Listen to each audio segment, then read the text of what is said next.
Um, I think that means we are ready to get started on a new unit, Unit 1.2. Oof. And this one is going to be so much fun for y'all. Ooh, you're going to get yelled at. I mean, it's coming. This one, I ain't even going to lie to you about it. It's probably the most dense, heavy chapter you're going to go through in this class. And let me tell you something. It ain't going to be me that yells at you. You know who yells in this unit? Blondie over there. He get mad. I'm good. I'm fine. He get mad. That's why it's after CE season, so I'm a little relaxed. That's why his hair is platinum, because it turns white every time we go through this unit, right here. Because he deals with these people once they have a license, and that's what this unit is all about. This unit is not about who needs a real estate license. This unit is not about getting a real estate license. That was Unit 1.1. What do you think this unit is about? If it's not about getting a license or obtaining one or who needs one, what do you think this unit's going to be about? Rules and regulations. This is going to be about getting one, or no, having one, maintaining it, and having different status. Yeah, how to keep it. How to keep the license. That's right. If there's any piece of advice that I could give to y'all, is you are absolutely going to be stressed in this chapter. Unit 1.2, this is a chapter you need to absolutely revisit probably on a weekly basis, just to kind of touch up and breeze up on it and make sure you're staying on top of it. But if this is your first time going through it, which remember, we always recommend going through the videos before coming to class, because it kind of helps take that stress load off. But if it is your first time going through it tonight, or heck, even your second, and it feels like it's a lot, my best piece of advice is it's okay. Just keep on going through it. Let the information flow and soak up like a sponge, and then worry about compartmentalizing it later. Just get the information. Don't worry about getting it. I'm the kind of person where I have to have everything compartmentalized. Right. So I get it. But just absorb the information and it will fall into place. And we're trying to help you with that compartmentalization by doing it in an order that hopefully makes logical sense. Okay, now people have a license. Let's focus on how they keep that license. Let's focus on how they use that license. Because just having a license doesn't give you permission to use it. Think about your driver's license. You go get your driver's license, but you can't drive until you prove you have what? A license. Well, no, you got your license. You still can't drive until you prove you have something else. Like insurance. Insurance. That's exactly right. Can somebody have a driver's license and completely be breaking the law by driving? What do y'all think? Yes. Absolutely. If they don't have insurance. So it's like this is not the get the license part. This is the what you got to do to be able to use the thing now that you got it part. Is everybody with me on that? Kind of get you in the right mindset here? Yeah. Right? Yes. So when somebody obtains a real estate license, remember there are two different types of licenses. There are broker licenses for people. And then we just had this discussion with our little review. There are firm licenses for the companies, the entities. And if you'll go back one side cover, so I was going to let them know, like, hey, this is actually the face that you make when you get your license. That's it. That's it. And believe it or not, that's the one on second from the left was me when I got my license. I've aged backwards, you know. Wow. No, but humans are going to need a broker license and companies are going to need a firm license. But remember, there's only three types of companies. What are the three types of companies? Corporations, LLCs, and partnerships. So now you're going to get a new name. And a couple of you have already used it in the chat, but I've stayed away from it up to this point. I'm going to introduce it. What do you think we call an office that's just a group of brokers, that's not an LLC, not a partnership, not a corporation, and therefore not a firm? What do you think we call those kinds of offices? Sole proprietorship. Those are called sole proprietorships. So in our first or that second question that we did earlier tonight, where it said that it was just like Coastal Realty was a group of brokers that worked together, but it didn't say it was an LLC. It didn't say that it was a partnership. It didn't say it was a corporation. So we said it's not a firm. Does everybody remember that? Mm-hmm. Right? Yeah. What kind of office is Coastal Realty? That group of brokers that just work together. Sole proprietorship. Now, let me tell you why I make sure and point that out to you. How many of you all think if you don't really get this straight in your brain right now, you're going to get hung up on a sole proprietorship must only be one person? How many of y'all think that might hang you up just because the name is sole proprietorship? What do y'all think? Right? Yeah. Yeah. Not true. A sole proprietorship could be one person, but it could be 2, it could be 12, it could be 312.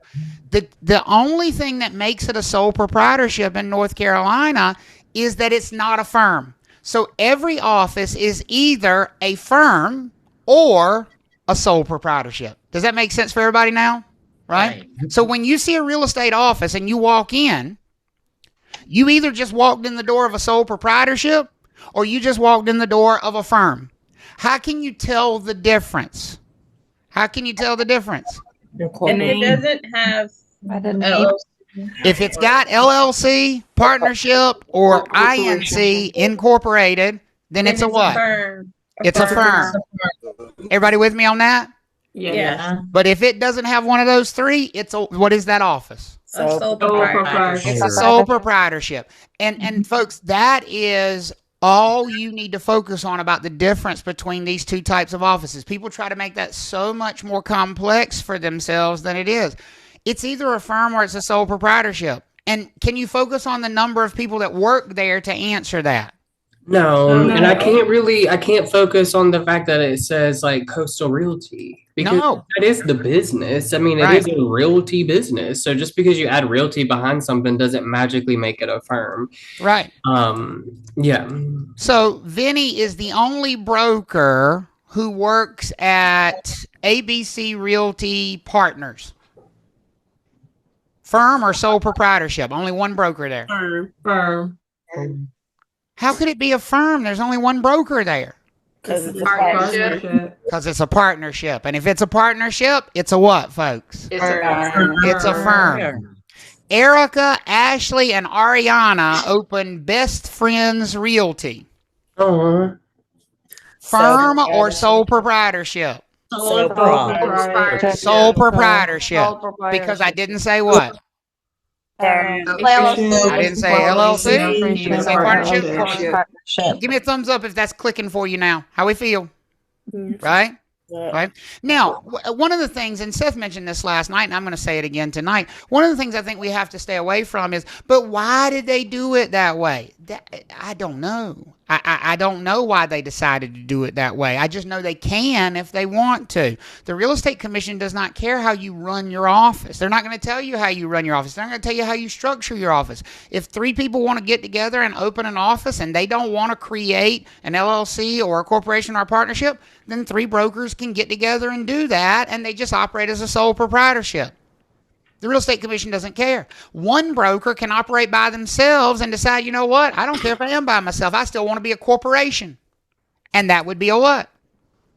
A firm. And that would be a firm. So are you when you're answering questions about sole proprietorship versus firm, are you going to pay any attention at all to the number of people that work there?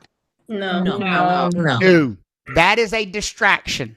That is always a distraction. The number of people that work there. Trav Talks Real Estate is not a firm because we have 4 brokers. Trav Talks Real Estate is a firm because the company's name is actually Trav Talks LLC. That's what makes it a firm. Everybody with me on that? Yeah. For example, SMT Solutions LLC has 1 broker who works there. But it's still a what? It's still a firm. Good job. So number of people does not make a difference, right? Doesn't make a difference at all. Everybody okay with that? Yes. Okay, good deal. So when you look at our office, you actually have to combine the different types of licenses in our office. Remember, companies don't get broker licenses and people don't get firm licenses. So does Travis have a broker license or does Travis have a firm license? Which one is it that Travis has? A broker's license. A broker license because Travis is a person. Right. Keep in mind, Travis isn't going to have doesn't even have both a broker's license and a firm license, because Travis can't have a firm license.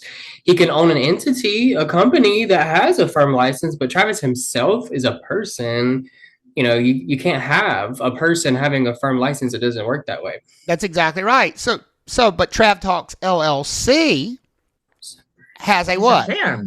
A firm license. It has a firm license. That's exactly right. Trav Talks LLC has a firm license, and the reason we know that is because of the LLC part, right? We know that LLC part means that the business needs a firm license. So what you essentially have here is not 4 licenses, even though there are 4 brokers. You have how many licenses here? Well, how many licenses do you have here? 5, right? Now, Kiara asked the natural question, and it's totally the question I would ask too. What's the benefit of having a firm license? And that's where we just have to say, shut it down. Yes, that one is a question that is super interesting. Fabulous question. It's not going to be one that's going to help you pass the test, though. It's not. It's not. That's going to be a business decision you make when you have a conversation with your accountant and your attorney after you've had your license for a little while. Right? And you're going to decide how you want to operate your business at that point in time. I just say get the license first and then worry about that too once you get it. And it's not something you have to decide right now. That's exactly right. And it's not something you need to even think about right now. It just pollutes your brain. Okay. So take a look. I've got a little question, a little poll everywhere question for you. And it says, Seth Thomas wishes to help buyers with real estate transactions in North Carolina. Make it full screen.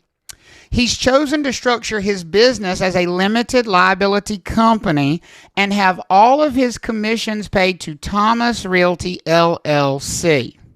He works under the supervision of Travis Everette, who's the broker in charge of Trav Talks LLC. How many licenses are required total for this type of setting? Now, just based on the question, not based on the graphic you saw on the screen before, how many licenses are required in this setting right here based on that description? Okay, and you can answer by scanning that QR code with your phone if you want to. I think you can. I think Oh, I got QR code There is you go. coming up with, okay. There you go. Oh, there it is. Okay, cool. Yeah. Now you can answer it.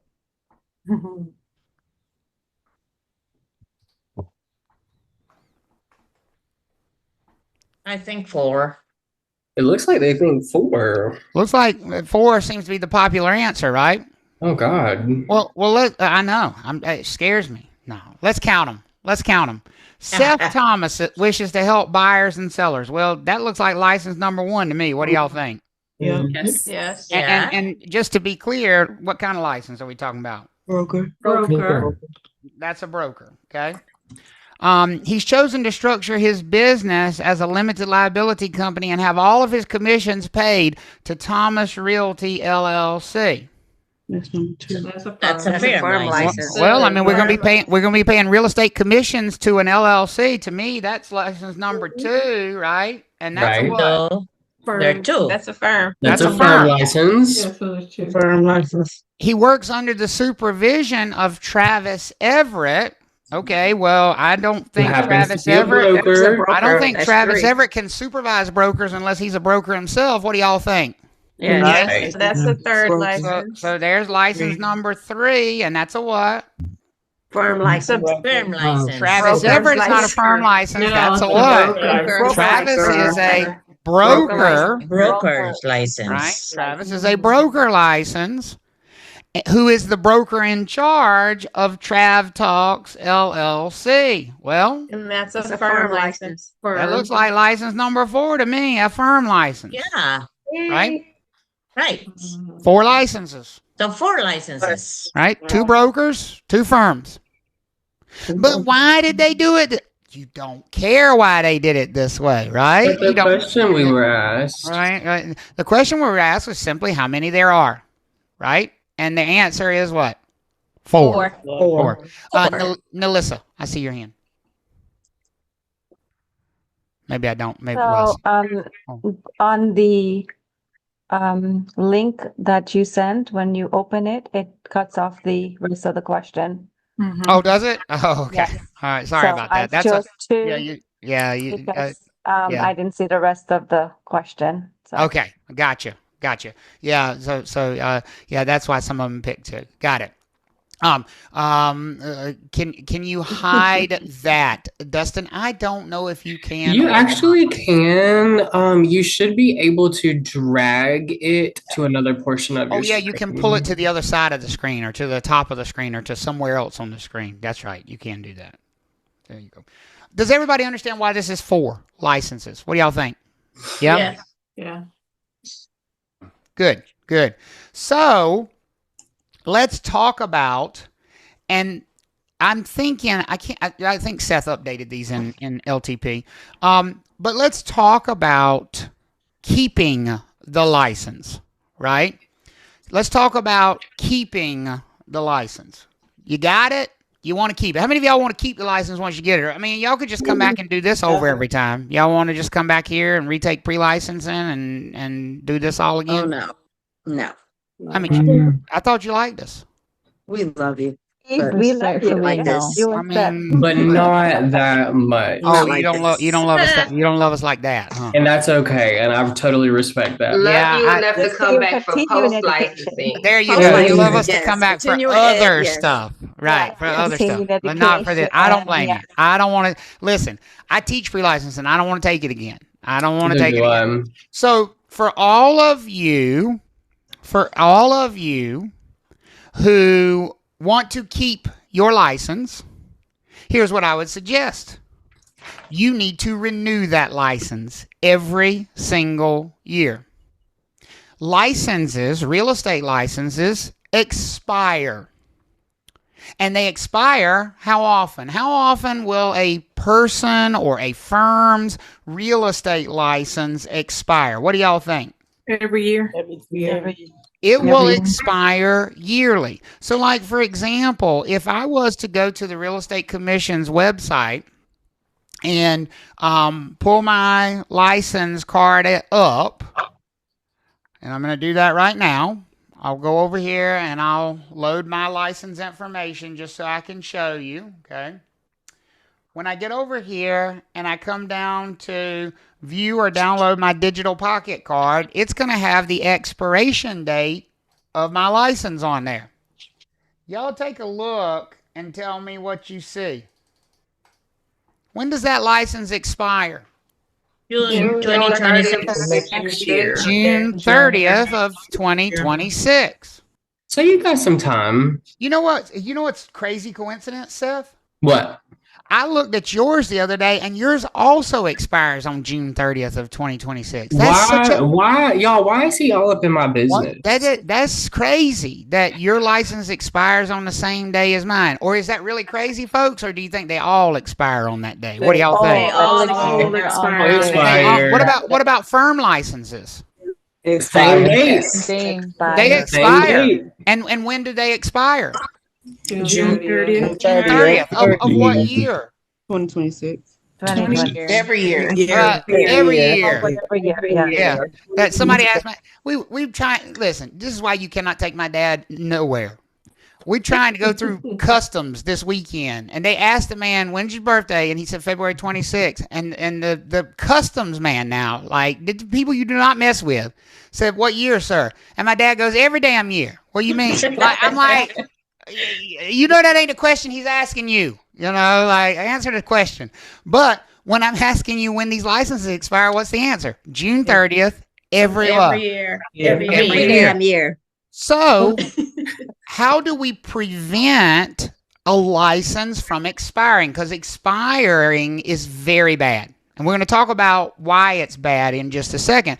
How do we keep a license current, which is the opposite of expired? How do we prevent that license that you're working so hard for right now from expiring? What does every broker and every firm need to do before the June 30th deadline each year? Pay the $45 renewal fee. Pay that June 30th. renewal fee. And when does that renewal fee need to be paid? Because I'm not sure you're going to be tested on this date as well.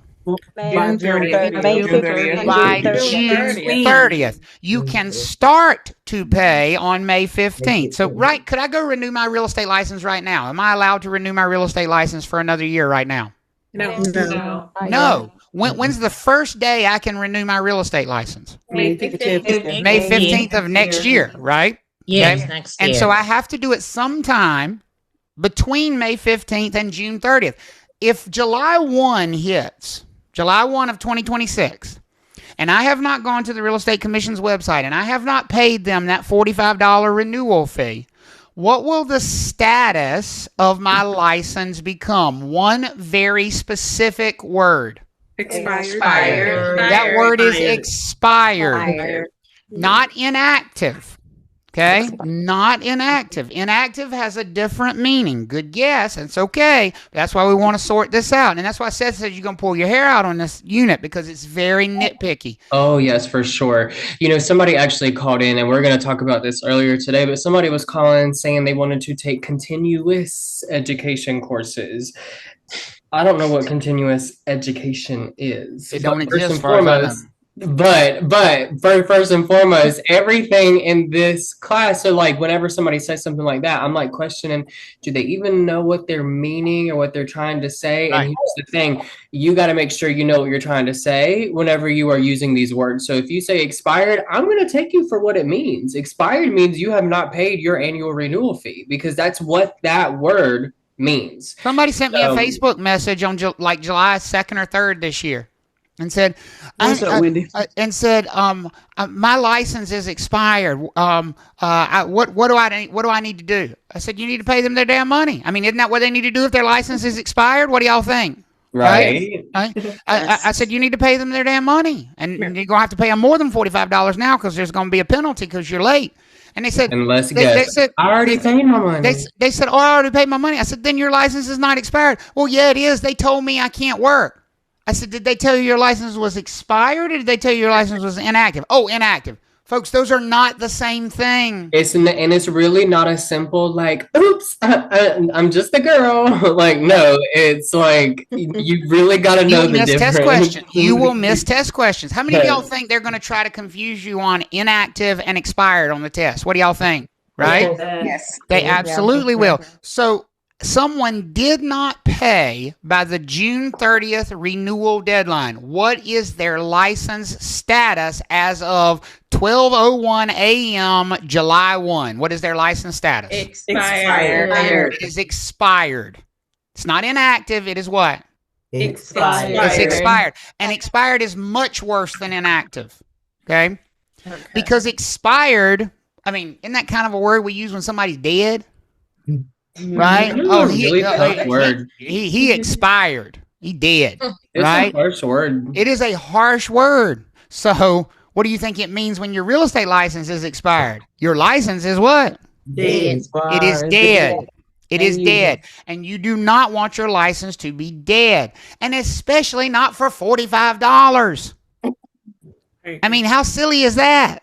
Right? You're going to let your license die for $45? So, let's talk about the opposite word of expired, because there is an opposite word to expired. That word is current, right? A current license is what I have right now. I have a current real estate license. Seth has a current real estate license. It Trav means Talks, you have renewed. it means You you got to have renewed. renew annually. You want So- to be on current status. Do we know that Seth took his continuing education last year when we say his license is current? Do we know that he took his continuing education? Yes. No. No. We just know he paid his Because being renewal fee. current's got Paid his nothing to fee. do with taking continuing education. Being current simply means he did one thing right, and what is that one thing? Paid his $45 He paid the renewal fee. It's renewal This fee. is super nitpicky, folks. It really is. It's super important. I don't know whether when somebody tells me they're current, I only know they did one thing right, which was what? Pay that Pay bill. the renewal fee. Pay that If somebody- renewal fee. If somebody tells me they're expired, I don't need to ask them what they did wrong. I know exactly what they did wrong. What did they do wrong if their license is expired? Didn't pay that money. They They their didn't renewal pay fee. the money, Time. right? So if somebody doesn't take continuing education, will their license be expired? No. No, because continuing education has got nothing to do with being current or being expired. Current and expired refer to one thing and one thing only. Did that license get renewed before what date? June 30th. June 30th. Give me a thumbs up if that makes sense for you right now. Okay? Norma, I see your hand. What's going on, Norma? Is it a 5 o'clock deadline time frame or a midnight deadline time frame? Midnight. Or does that matter? Midnight. It won't matter for testing purposes, but it's midnight. Yeah, it's midnight. Okay. Yeah. So everybody good on what the deadline is. Deadline is what? June 30th. June 30th. So if you read on the test, Nita failed to pay her renewal fee by the June 30th deadline. As of July 1, what is her license status? Expired. Expired. Not inactive? Expired. No. Expired. Inactive's got nothing to do with the money. You don't pay the money, you're expired. Everybody okay with that? Yeah. Okay. Yeah. Fran. What's up, Fran? You got a question? Yeah, so I printed my slides yesterday, Mhm. and can you just go back one slide? Because I don't think I have the right order or like labels for the title. Okay. I don't see this one either. The Yeah, current me deadline either. You may is have a the same. slightly Yeah, I don't different. have There may be a slightly different order. Steven said it's page 9. I reordered it and did expired first. You have it. Trust me, you have it. Just Yeah, go. I have it. It's Yeah. just labeled differently. Yeah. It'll be. I think it's slide. Steven said slide 74, Page 9. page 9 and 10. Yeah, it's page Yeah. 9. Yeah. Yeah. Page I reordered it because I thought it was a little bit better logical order. I need to change the file in Learn Test Pass. Okay. Thank you for pointing that out. So again, if a broker has renewed by that deadline, their status is what? Current. You said Current. paid? Current. They Current. have renewed. If they Yeah. have Current. renewed by the deadline, they are what? Current. They are current, right? If they have not renewed by the deadline, they are what? Expired. They are expired. Okay. Everybody good on those two? Now, the question came up, okay, well, so what happens? Because obviously some people are going to miss it. If you have a deadline, or some people going to miss it, folks. What do y'all think? Right? Yes. Yeah. Absolutely. Absolutely. So we need to talk about, because it's fair game for testing, what the penalty is for becoming expired. It's bad.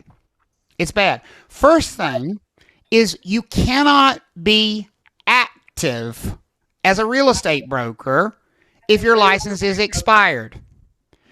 You don't have a license for it to be active if your license is expired. Anytime your license is stamped expired, do you have a license at all? No. No. So No. you certainly don't have an active real estate license because you don't have a license at all at that point. Does that make sense for everybody?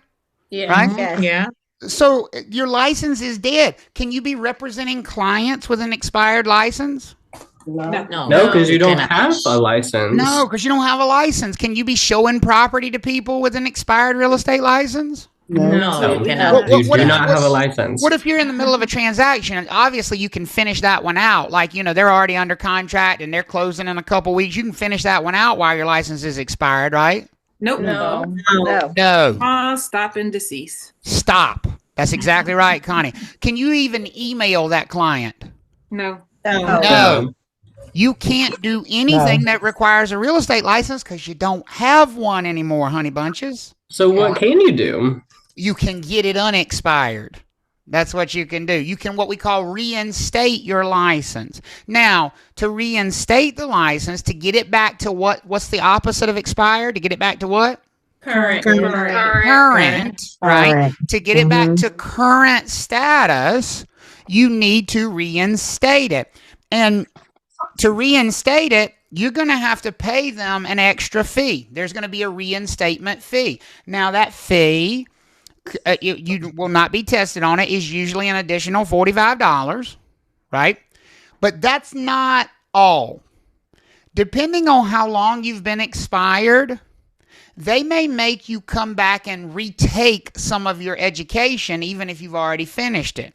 We're going to talk a little bit later about classes called post-licensing classes. Now, the nice thing about post-licensing classes is you only have to take them one time. Once you take them once, you're done with them. Unless you let your license expire.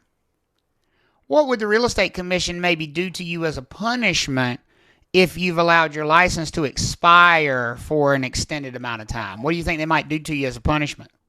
You have to start all over. You ever take the course over again? Well, they could make you start all over, but we haven't quite gotten to that extreme yet. So what could they do that's sort of halfway between you got to start completely all over like you never had a license and Post-licensing course. make you retake your post-licensing classes? Those ones that you've already finished and are supposed to be done one time, they could make you retake them. Right. They're saying, obviously, these deadlines have not sunken into you far enough, so we're going to make you take that class again so that we can make sure you do remember it. Clearly, you done missed this part, so we're going to make you do this again. And here's the thing.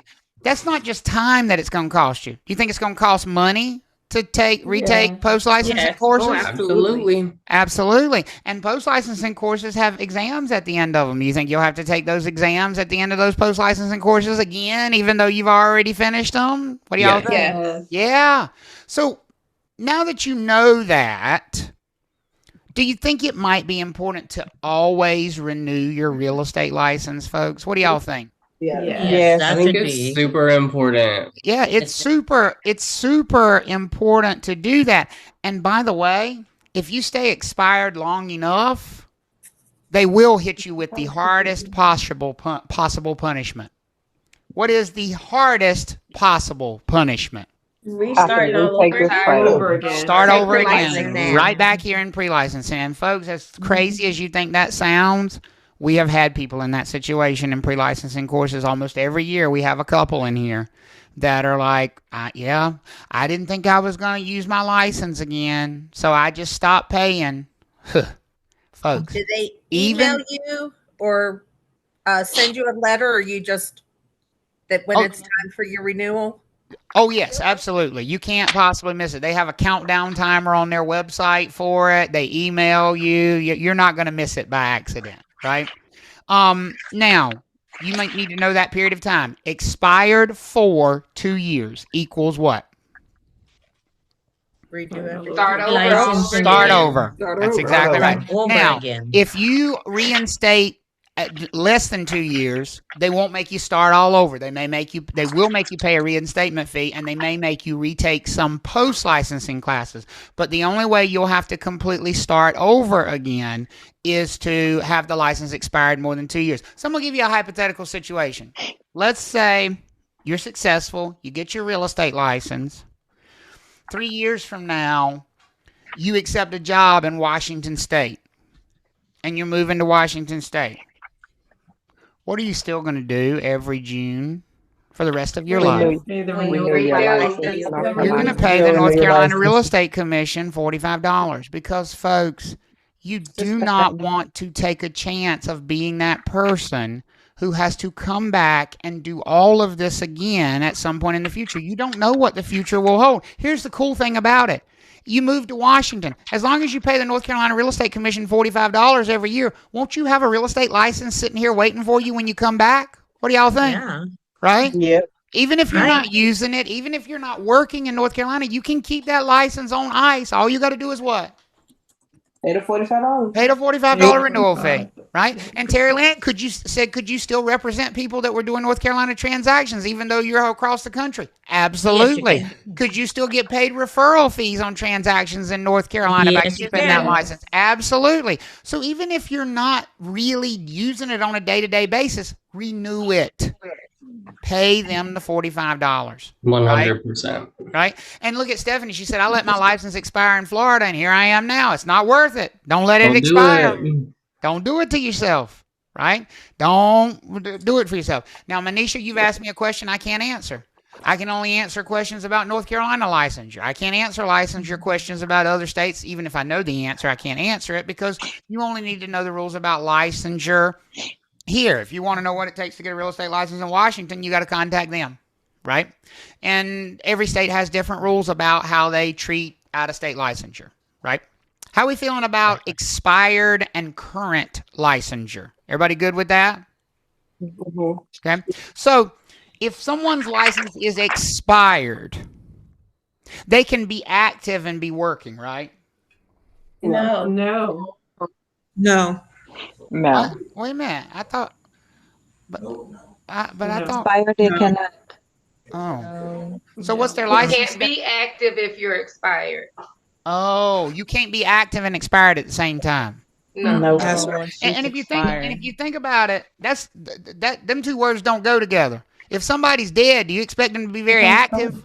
No. No, they better stay put. If they're dead and they get active, I'm running. I ain't waiting around for nothing. Nothing. I'm gone, right? So if they're expired, they're definitely not active. Now, what does active really mean? Because active goes even further than current. Current's not enough to work. Current is kind of like step one to just keeping your license. Having the license be active requires more. Here's why you would want to be active, though.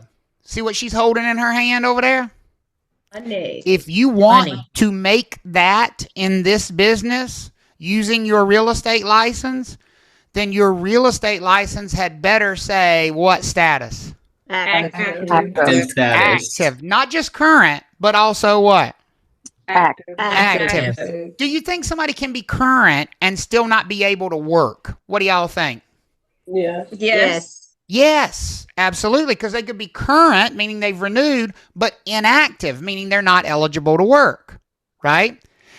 In order for somebody to be able to actually work and expect to get paid as a real estate broker in North Carolina, not only does their license need to be current, their license also needs to be active. Is everybody with me on that? Yes. Okay. So our topic of conversation for tonight, really, the ongoing topic for this unit is, how do I get my license to active status? And then how do I keep my license in active status? Notice I didn't say just how do I keep my license active. See, your license comes current.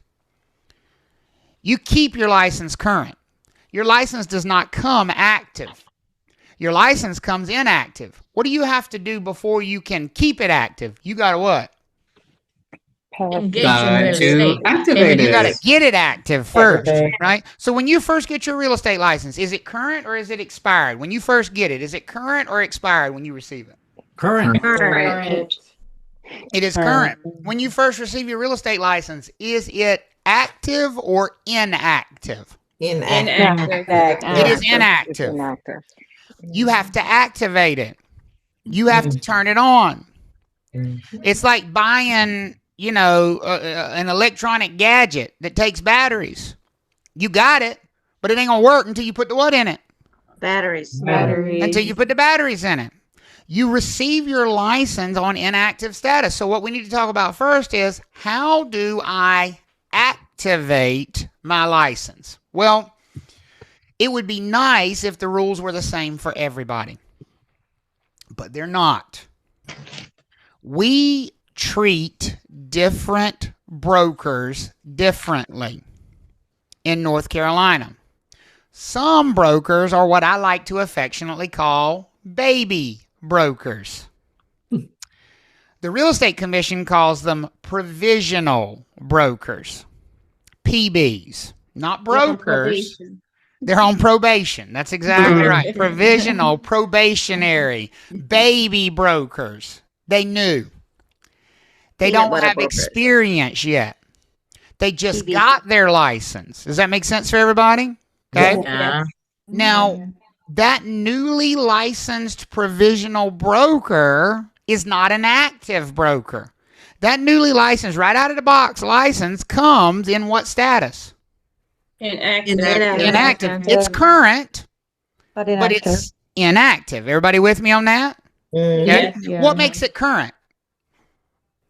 Taking your post license. Oh, sorry. No, you have to that's fine. The fee's been paid. Currency. And I've had people say, well, they didn't renew it. Yes, you did. Well, you pay an application fee when you get it. You pay your money up front when you apply. So have you paid for that license year when you first get your license? Yes. If it's Yes, you current, have. you've paid your fee. You've paid the fee for that year. That makes you current, but it does not make you what? It doesn't make you active. Doesn't make you active. So when you first receive your license from the real estate commission, and they're going to email it to you to get it to you quickly. They're going to send you the fancy one that you can frame. That one will come in a couple weeks, but they're actually going to email you your pocket card so that you can go to work sooner. You usually get that within a day or two after you pass the license exam. You'll get an email from the real estate commission. Congratulations. Here's your license number. Here's your pocket card, blah, blah, blah, blah. Can you go start selling houses that day? No. No, because that brand new license is what? Inactive. Inactive. It ain't got no batteries in it. Which is not as bad as being expired. I mean, No, at not least as you're bad as current. expired. But how many of y'all think you need to know how to get it to active?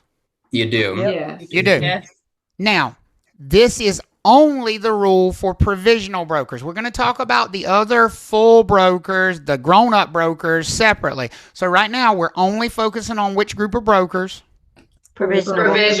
Provisional brokers. So we're talking about how a provisional broker can activate their license. Well, there is only one possibility for a provisional broker. Provisional brokers only get one way to activate their license. Provisional brokers have to find somebody in North Carolina who is currently serving as a broker in charge, who is willing to take on that provisional broker and be responsible for everything that provisional broker does, to supervise that provisional broker. So can a provisional broker activate their own license, or do they need a broker in charge to activate it for them? A broker in charge. They need a broker in charge to activate it for them. They need somebody like me. I'm currently a broker in charge. So I am allowed to take on provisional brokers and supervise them if I choose to. Okay. That doesn't mean that every broker in charge supervises provisional brokers. Lots do. Some don't. It doesn't mean that you're going to want to work for any old broker in charge, right? Is that going to be something you have to figure out, where you want to work, who you want to work for, who you want to work under, who you want supervising you? Is that something you're going to have to figure out once you have a license? What do y'all think? Yes. Absolutely. But once you make that decision of, okay, this is the broker in charge that I want to work under, then you will have them send in an activation form to the real estate commission. There's a form. It's an electronic form. It's instant. They will go in. They will log in as themselves on the real estate commission's website. They'll put in your license number, and they will click a couple of boxes that says, yes, I'm aware this broker is a provisional broker, and I'm aware I'm taking on responsibility for them, and I will babysit them in every single way. And if they fart, I will be the first one to smell it, because I will be up their ass as long as they're a provisional broker. And at that moment, what status does that provisional broker's license go to? What status does that provisional broker go to? Active. Now, what do we say that means for that newly active provisional broker? What can they do now? Sell houses. They can work. They can sell. They can show. They can work in rentals. They can do referrals and potentially get paid referral fees. So there's no limits to what they can do, because who's taking responsibility for them now? The broker in charge. That broker in charge. Is everybody good with me on that? Yeah. Okay. Now, so just kind of recapping, and we're going to get to post-licensing in just a second, because I know people like to get on that train quickly with provisional brokers. But for right now, that newly licensed provisional broker, before they talk to a broker in charge and get that broker in charge to sign off and send in that form, are they active or inactive? Inactive. They are inactive. So what work can that new provisional broker do? None. They can just refer people to other brokers and get paid referral fees as long as they're inactive, right? No. You can't even do that? No. No. Cannot do any real estate services and expect to get paid for them until your license is on what status? Active status. So even if all you want to do is referrals as a provisional broker, are you going to have find a broker in charge willing to take on your supervision? Yes. Yep. Sure are. Now, again, that's only the rule for which brokers? We're only talking about one group of brokers here. So, do you think that full brokers, non-provisional brokers, ones that are not baby brokers anymore, are going to have to follow this rule of getting a broker in charge to supervise them? No. No, this is only the... So true or false? All brokers in North Carolina must be supervised by a broker in charge in order to be on active status. False. That's only true. That's only true for what brokers? Provisional brokers. True or false? Seth Thomas must be supervised by a broker in charge in order to be on active status as a real estate broker in North Carolina. False. Because he's not what? Provisional. He's not provisional. Now, that doesn't mean he isn't supervised by a broker in charge. He is. He's chosen to be. It just means he had a choice. Full brokers have a choice. Be supervised or not be supervised. Provisional brokers have no choice. Does that make sense for everybody? The difference between the two of them right there? Yeah. Right?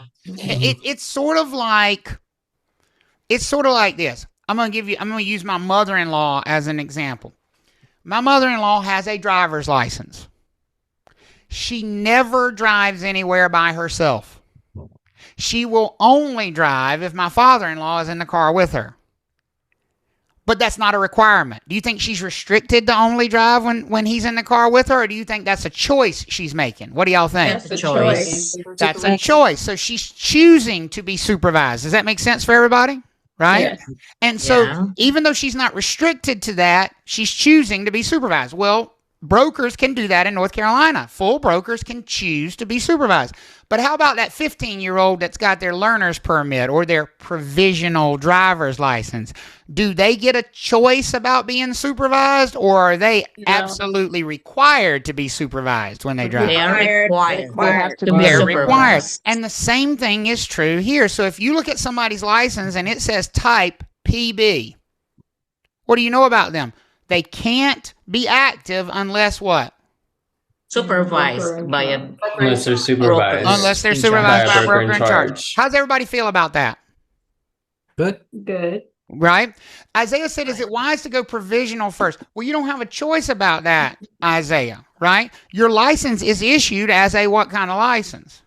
Provisional. As an inactive provisional license, right? Can you get a license as a full broker, or are you going to get a provisional license? What do y'all think? You get a provisional license. You're going to get a provisional license. There ain't no other option. Now, I think what you mean to ask, Isaiah, is it wise to stay a provisional for a while, or should you try to get rid of that? That's going to be more of a personal choice thing. And we're going to talk about how you get rid of that provisional status here in just a second.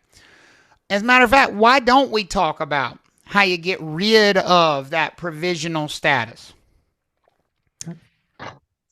You can't stay a provisional broker forever and use your real estate license. Now, I want you to listen to very carefully how I said that, because I said it the way I meant it, and I meant it the way I said it. You cannot stay a provisional broker forever and use your real estate license. You can stay a provisional broker forever. You cannot stay a provisional broker forever and use your license. Everybody hearing the difference there? Mm-hmm. Yes. You can stay provisional forever. You cannot stay provisional forever and use your license. So, true or false? Provisional brokers have to stop being provisional after 18 months. False. False. False. A provisional broker can stay provisional for how long, folks? Forever. As long as they want. Forever if they want to. But they cannot stay provisional and what? Use their license. Use their license forever. Absolutely. There is nothing wrong with staying provisional forever. There is absolutely nothing wrong with staying provisional forever if you want to. It's just going to determine, how long you've had your license and how long you've been provisional. And that's going to determine whether you can actually work as a provisional broker or not. There's a very limited time that you can work as a provisional broker. But let's say you got your real estate license 20 years ago and you're still provisional, meaning you haven't taken your post-licensing courses. Nobody's going to discipline you for that. There's nothing wrong for not transitioning out of becoming Can a provisional broker who's had their license 20 years be current? No. Yes. Yeah. Yes. As long as they're paying Yes. that As long Because as let's they're be doing clear, what? as long as they're paying that $45, and let me tell you one thing, if there's anything that I will ever make sure I always do is pay that $45, because that's the make or break it. It's like, if you don't pay that, you are on a ticking timeline to losing that license forever. And you don't want to do that. So paying $45 is only going to be the determining factor of whether you have a license or not. Whenever we start talking about people being provisional forever, I think people start thinking oh my God, you're going to lose your license. No, You will not. you're just going to have a provisional license. That's exactly right. So again, I'm going to ask this because I want to make sure everybody hears it because it's so important. Can a provisional broker who's been licensed for 10 years and still provisional be current? Yes. Yes, because they're just doing what? Paying their renewal They're fee. paying their money. Paying that renewal fee, which is awesome. I applaud But let me you tell. for But doing let me that. tell you what they cannot be. They cannot be active as a provisional broker who's had their Which license still for kind 10 of years. sucks. Still kind of sucks, but number one, it's an easy fix. Number two, it's better than being expired. Absolutely. Do they still have a license? Yes. Yes. It's But they just can't- on inactive status. It's on inactive status, so they can't use it. Here's what the rule actually says. Provisional brokers must be supervised by a broker in charge in order to be active. Is everybody good with that part? In order to be active, a provisional broker must be supervised by a broker in charge. Everybody good with that? Well, it's kind of similar to your driver's license. If you have a provisional license, you got to be supervised to drive. But brokers in charge can only supervise provisional brokers who have had their license less than 18 months. So essentially, provisional brokers have a little bit of a timeline that they can use that license and be provisional under the supervision of a So broker how in long charge. can you be a provisional broker, be current and active, and using your real estate license? Max. 18 months. 18 months. months. How But let's long be clear, nobody's going to force you to become non-provisional. Nobody's That's going to right. force you to take post-licensing. There's no get your license taken away if you didn't take your post-licensing. So let me give you a hypothetical situation. Let's say Andrea gets her license because she's going to. Power of positive thinking, right? Look at that smile. Look at you. And so she gets her license and she goes out and she immediately finds a broker in charge who's willing to supervise her. Okay?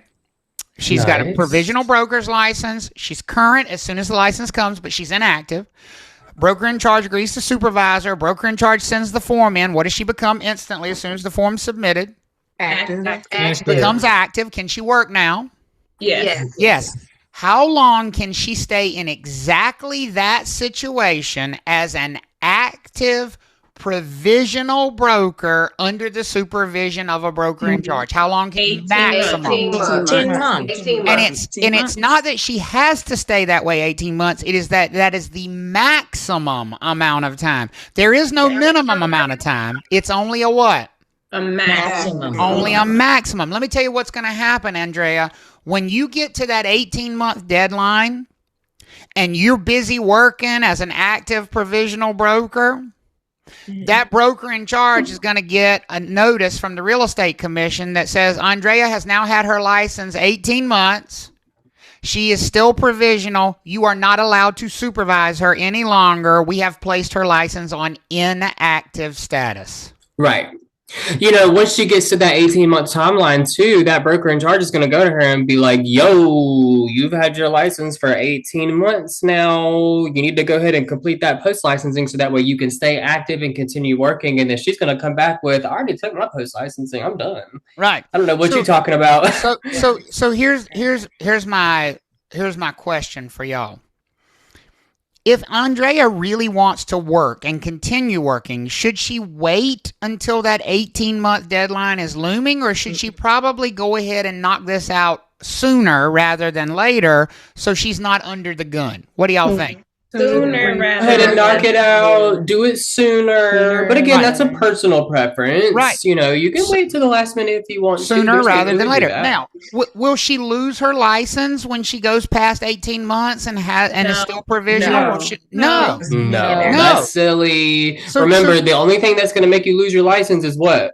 Not paying your money. Not paying your renewal. That's the only thing. Let me tell you where they're going to trap you on that test. True or false? Provisional brokers must take post-licensing in the first 18 months they have their real estate license. That's false. That's false. That's false. There's a little piece of information that was left out of that. What would have made that statement true? If they want to remain active. There you go. Yes. The reason you're taking the post-licensing is so you can remain past that 18-month deadline.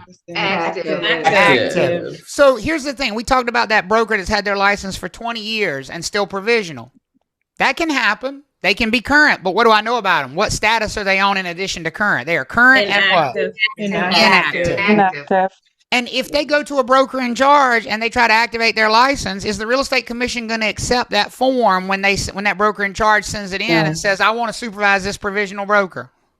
No. The real estate commission is going to be like, bruh, they have had that way too long.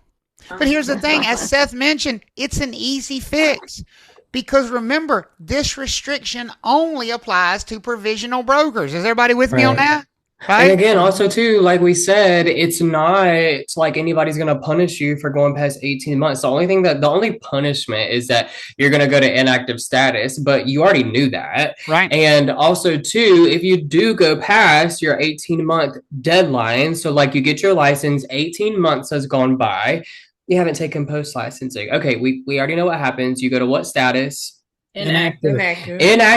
But again, the only thing you got to do to get back to active status is make up the education that you missed. They're not going to discipline you. They're not going to make you take extra classes. They're just saying, we told you what the fix was. Go do it. They're not going to make you do more. So the question is, are you going to fix your problem before it's a problem, or are you going to wait till after it becomes a problem? That's really your choice, right? Can you take your post licensing right away as soon as you get your license if you want to? What do y'all think? Yes. You totally can. Absolutely. And there are a different myriad of reasons of why you might want to do that and why you might not. Sometimes you'll go and work for a firm and their internal policy is we want all of our brokers to have it done within 6 months of having their license, and that is a-okay. And you might go to another office that gives you the flexibility to do it at any time within your 18 months, and you're like, you know what, I do want a little bit more, a little bit of leeway. I don't want as much as responsibility. I'm going to wait my full 18 months. That's okay. We have people who get their license and then literally within 2 months they've knocked out their post licensing. That is awesome. It's totally up to you. And I'll tell you what's equally okay. We get people that call us and say, I'm coming up on my 18 months and I need to take my post licensing, and they're all panicked. They're like, okay, have you talked to your broker in charge? Well, I'm not working for a broker in charge right now. Well, hold on now. So what are you in a rush for? If you're not working for a broker in charge and you're a provisional broker, what status are you already on? Inactive. So what's the rush? What you worried about it for, bro? And that's the thing. I really seriously think like a lot of times, this is a lot of information. So I can, sympathize with people and be like, you know what, maybe they truly did miss that piece of information in their class. But if you really understand these rules, you take so much unnecessary stress off of yourself. Absolutely. If you're not being supervised by a broker in charge and you're provisional, you're inactive. And then if your 18 months is coming up, if you just know, like, I'm going to remain the same thing that I already am, you don't have to stress about doing this post-licensing course. I think people hear just 18 months, and they're like, thinking I've got to take my they're post-licensing. They're going by to then. trap you with that 18-month rule if you don't pay attention. Now, I saw a Yeah, couple be very questions, careful. and they're good questions. When can you take post-licensing? When the name tells you. What class are you in right now? Pre-license. Pre-licensing. So this means you take this class before you have a what? License. Oh, A license. Well, why do you think they named the other one post-licensing? What does post mean? Take it after. you have After. license. So when can you start taking post-licensing? Directly after. you get your license. The day you pass the test. You can, I mean, you literally can. In fact, when you send us an email, because we always tell you to let us know when you take and pass the test, you send us an email. Oh my God, I'm crying. I just walked out. I passed my test. We're like, good. We'll see you in post licensing next week. You know? Because you can start right away. Do you need to go work for a broker in charge to take post licensing, or can you do it as soon as you want to? As soon as you want. Do it as soon as you want to. That's also a really common question. You don't have to have a broker in charge in order to go take post licensing. You could do it with or without a broker in charge. Yep. It does not matter. So Dustin said, do the post classes have separate exams? They do. And that's another reason to take them quickly, folks, because I'm going to tell you something. A lot of the topics that you talk about in post are eerily similar to the things you talk about in here. When do you think it's going to be easiest to take and pass post licensing exams? When it's still fresh. When it's still fresh in your mind. The people that struggle in post licensing are the ones that wait 10, 15 years to come back. And they're like, shit, I don't remember any of this. But the ones who go ahead and do it, they never have a problem. Never. Mm-hmm. We have never had anybody fail a post licensing exam who's been licensed less than a couple years. Because it's just easy for you because it's fresh, right? You know, so, my recommendation would certainly be get it out of the way. Just knock it out. And there's other reasons that we're going to talk about knocking it out, because these restrictions that we're talking about, they go away the minute you finish post licensing. Here's another misconception. Oh, I'm going to be provisional for 18 months. You're only going to be provisional as long as you want to be provisional. Guess when your provisional status goes away? Guess when that provisional, that P drops off your license and your license just has B on there for broker? Guess when that happens? When you complete your as soon as you finish those 3 classes. You are under Then you're license off for parole. 18 months You're for no the longer bank. on parole. 18 months doesn't even come in, right? Like it literally, you stop being provisional the minute you finish that 3rd post licensing class.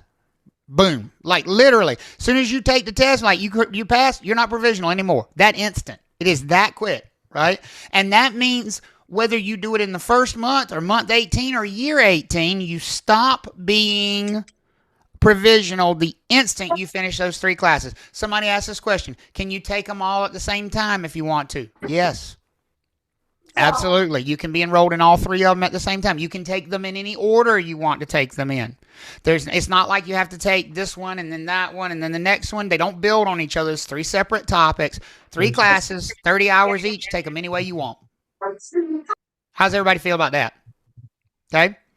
And provisional broker, here's what we know. They haven't finished all 3. Maybe they've taken 1. Maybe they've taken none. Maybe they've taken 2, but they haven't finished what? All 3. All 3. And here's what we also know about that provisional broker. They can't work unless who's supervising them? A broker in charge. A broker in charge. And they can only do that in the first how many months after they get the license? 18 months. 18 months, right? Here's what else we know about that provisional broker. And again, this is a restriction only for provisional brokers.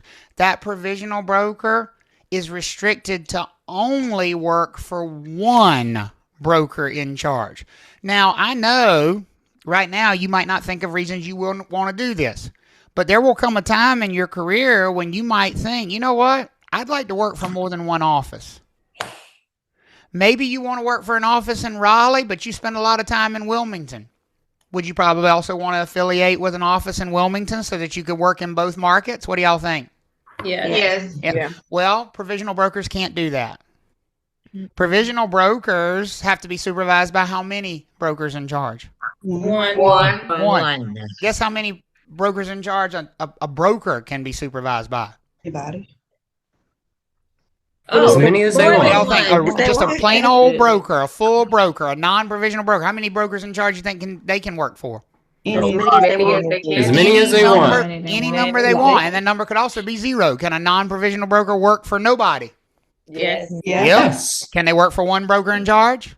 Yep. Yes. Can they work for 12 brokers in charge? Yep. Yep. See, I like to think of, like, I know this is silly, but like when I travel and, sometimes I get, I use Uber, and you see them cars pull up and they work for like Uber and Lyft. They got both lights in the front of the car and they just take whichever one's paying better at that point in time. Well, I like to think of them as the brokers, right?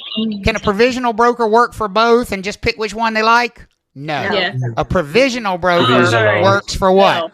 One at a time. Just one. Just one at a time. Now, that doesn't mean they can't leave that one. They can, but they'd have to go to another one. They can't work for more than one at the same time. But full brokers can work for as many offices as they want to. Okay? So there's an advantage to finishing your post-licensing, because the minute you finish post-licensing, these rules and these restrictions, they go away from you, right? How's everybody feeling? Okay. Kapil said a firm has multiple brokers in charge. Wrong. No such thing as a firm or an office that has multiple brokers in charge. There's a reason the title says broker in charge. How many people can be in charge of an office, folks? One. There is one. There is only one. That doesn't mean they may not delegate some decision making. There are a lot of decisions that Seth makes on his own, that Leslie makes on her own, because I trust them. But ultimately, at the end of the day, our office has one person in charge. That's the way the Real Estate Commission's rules are set up. So even if it's an office with 1,000 brokers in it, how many brokers in charge are there in that office? One. Now, Leslie said if they have 2 different locations, that's 2 different offices. Right. 2 locations is 2 offices. So you would have one broker in charge in one office and one in a different office. But a office will always have how many brokers in charge? One. In charge of that office. Right. Okay. So that kind of ties a little bit of a ribbon around provisional brokers. We're going to take our break here, take our dinner break here. And when we come back, we're going to go through some questions about provisional brokers to kind of see where your brain is on that. But then we're going to move into the non-provisional brokers. Okay? All right? All right. I've got 7:40. Why don't we say 8:05? How's that sound for everybody? 8:05 sounds good. We want to switch gears to the non-provisional brokers. So before we took the break, we were focused on those brokers that have all those restrictions. And we usually think of them as new, but honestly, they could be licensed for a long time and still be provisional. What makes somebody provisional? Let's remind ourselves what makes somebody provisional. They haven't done something. What is that something? They haven't taken the post-licensing classes. They haven't taken post-licensing. That is what makes somebody provisional. That doesn't, you can't tell any other way whether somebody's provisional. It's simply if they have finished post-licensing, they're not provisional. If they have not finished post-licensing, they're still provisional. And we learned that provisional brokers are really kind of restricted in what they are allowed to do. What was one of the in fact, I think it's probably, in my opinion, the biggest restriction on a provisional broker? What did we say was kind of like the that's a big restriction. What was the biggest restriction on a provisional broker? They can only work for one Supervised by a broker in charge. Broker in charge. They must, not can be, but must be supervised by a broker in charge just to get on active status.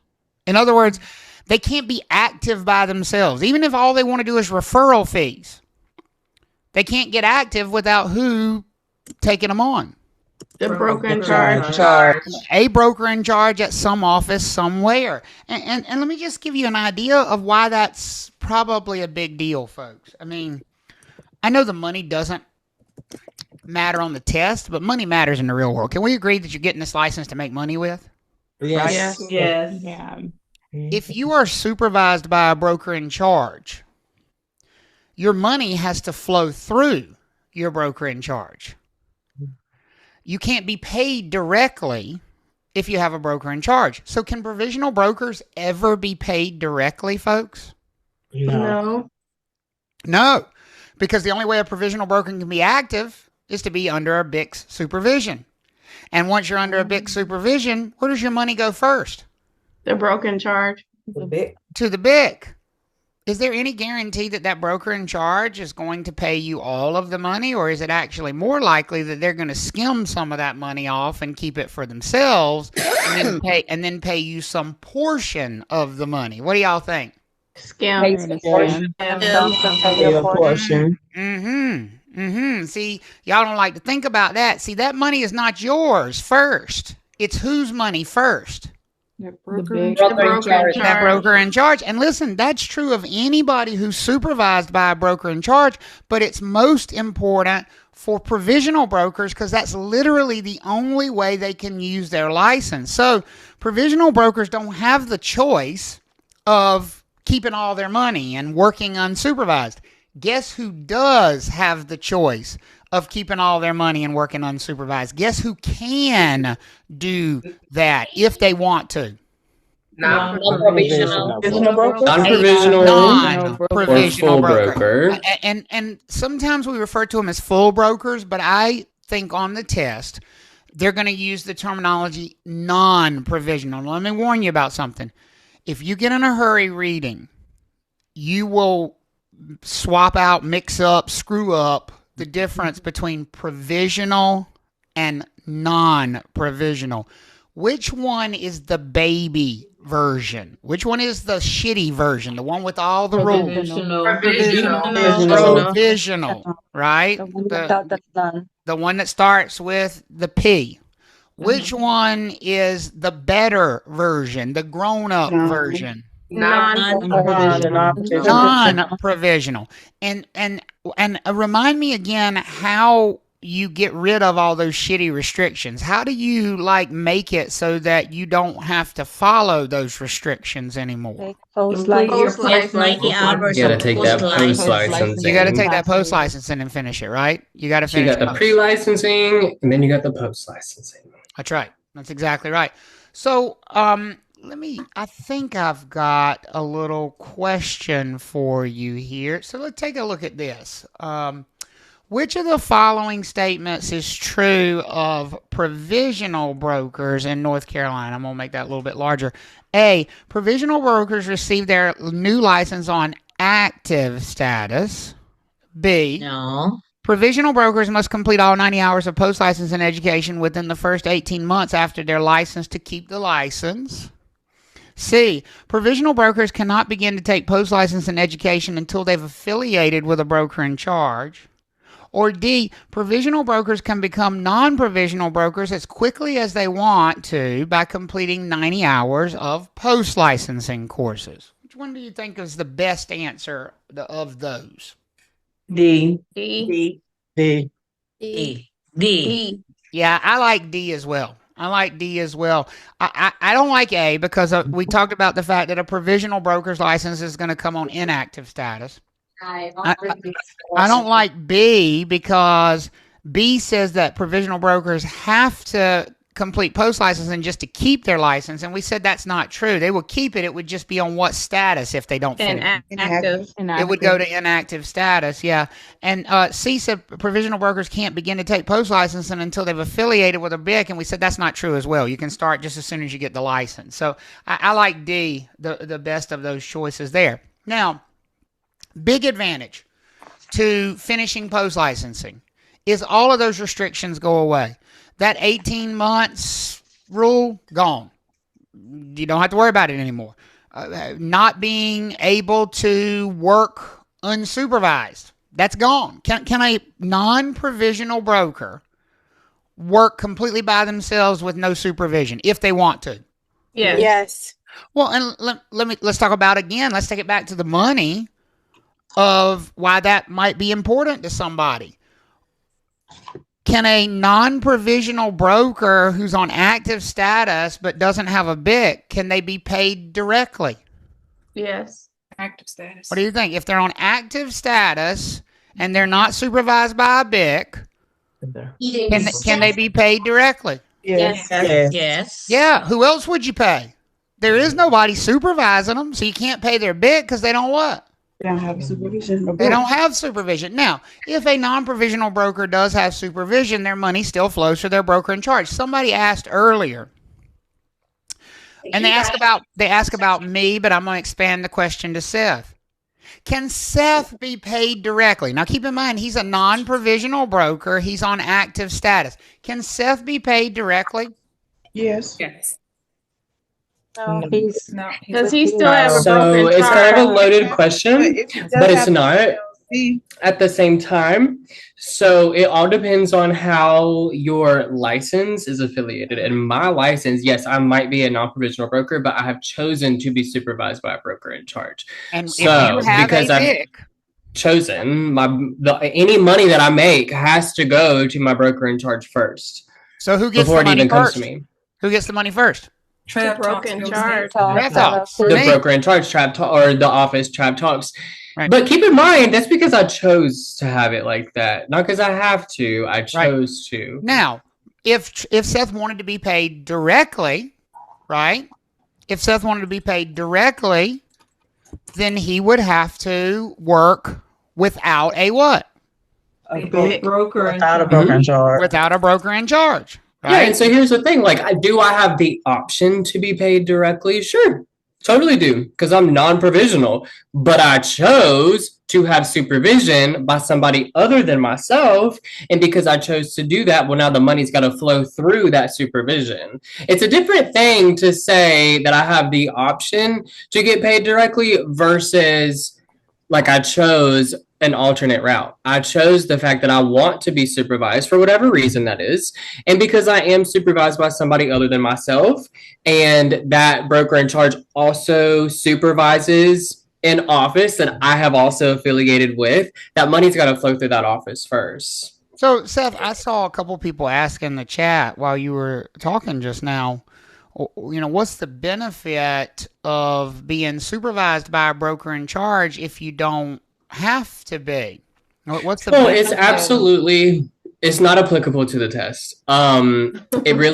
It's not going to help you pass. But I will say I think it does help, because a lot of times, it's really hard to bridge the gap between, I'm learning this to pass the test versus how is this going to apply to me in the future. So there are some things that we will engage on. And I think this is one of the things that is going to help you to understand what is the benefit of having a broker in charge if you don't necessarily have to have one. Because I think what happens is you come into this class and you automatically think like, my ultimate goal is to get to the point of not having a broker in charge.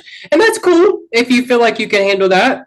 But I will say the benefit of having a broker in charge is you have resources that you can depend on. There are also what we're going to learn about Unit 1.3 is that there are certain activities that are going to require a broker in charge. So just simply having a broker in charge allows me to engage in certain activities that I otherwise wouldn't be able to if I didn't have a broker in charge. So that broker in charge could be myself. It could also be somebody else. But those are going to be business decisions that you make on an individual basis. But you only get to stay with us, with the Ariana, with the questions. You only get to make those business decisions once you become what kind of a broker. You don't have those choices to make as a certain type of broker, right? So non-provisional broker. So non-provisional brokers have all of these choices to make. Am I going to work for a broker in charge? Am I going to work for myself? Am I going to not have a broker in charge? These are the choices that non-provisional brokers have. Who doesn't have those choices? Provisional brokers. And so for right now, you don't necessarily need to understand why you might make that choice. Seth could tell you why he made that choice, and I'm sure a lot of it would have to do with the ability to fall back on me for questions and advice and certain. I mean, if he chose to work without a broker in charge, who would he turn to for help? Nobody. Nobody. Right? And I'm not saying I'm not saying he couldn't do that. I'm just saying that would be the situation he would find himself in. So there's a difference between being required to have supervision versus having options and choosing whether you're supervised, right? Nita. So if you work at a firm and a broker in charge, over the firm, when you get paid, even if you are a non-provisional broker, it still filters through the firm, the absolutely, because everything filters through your broker in charge. When you decide, when you tell the real estate committee, I mean, think of it this way. When you have a boss in any job, who pays you? Your boss. Your boss, right? Well, when you decide to affiliate with a broker in charge, you're telling the real estate commission, this is my boss. So all the decisions flow through my boss and all the money flows through my boss. Now, how you work that out with your boss about what amount you get of that payment and how much of a split you have, that's all, again, business discussions that you have. The real estate commission doesn't care how you share the money. They just care that it flows in the right way. So here's what I tell brokers all the time. If you don't want anybody to tell you what to do and you want to collect your own money, you know what you need to do. You need to be what kind of broker? A non-provisional broker. A non-provisional, and you don't need to be under the supervision of who? A broker in charge. A broker in charge, because that's the only way that you can act on your own. Does that make sense for everybody? Yes. Yep. Okay. And yes, there are plenty of brokers in charge who are happy to take on provisional brokers. You're not going to have issues finding places to, quote unquote, hang your license or to affiliate. Sure. They are going to mob you once you they have a will license. throw themselves at you. Absolutely. Absolutely. You're going to be the pretty girl going to the prom when you get your license. Melissa. So Travis, having to work under a broker in charge, it has benefits like what Seth said. Sure. But it also comes with a ton of experience that you already have in the field and in the industry that you cannot buy anywhere else. And so you have to factor in all those things. Exactly right. You have to weigh it out. And Exactly. everybody's going to make that decision for themselves. Yeah. Because literally like the only thing that makes you non-provisional is taking your post-licensing courses. And that doesn't come with a ton of experience. So having a broker in charge that has experience does help. Absolutely. Absolutely. And then working through the perks and all the different things that comes within what you offer your employees. Yeah, or the brokers in charge. All of those things are factored in. So it is beneficial. But again, that's a decision everyone has to make, as you said. Yep. So in addition to the non-provisional broker having the ability to be on active status and work and get paid without BIC supervision and be paid directly because they don't have BIC supervision, they could go totally the opposite direction and not just work for a broker in charge, but work for what? Multiple. More than one broker. More than one broker in charge. I mean, we get freaky now. I mean, we got well, it's like it's a choice, it's a choice still at that point.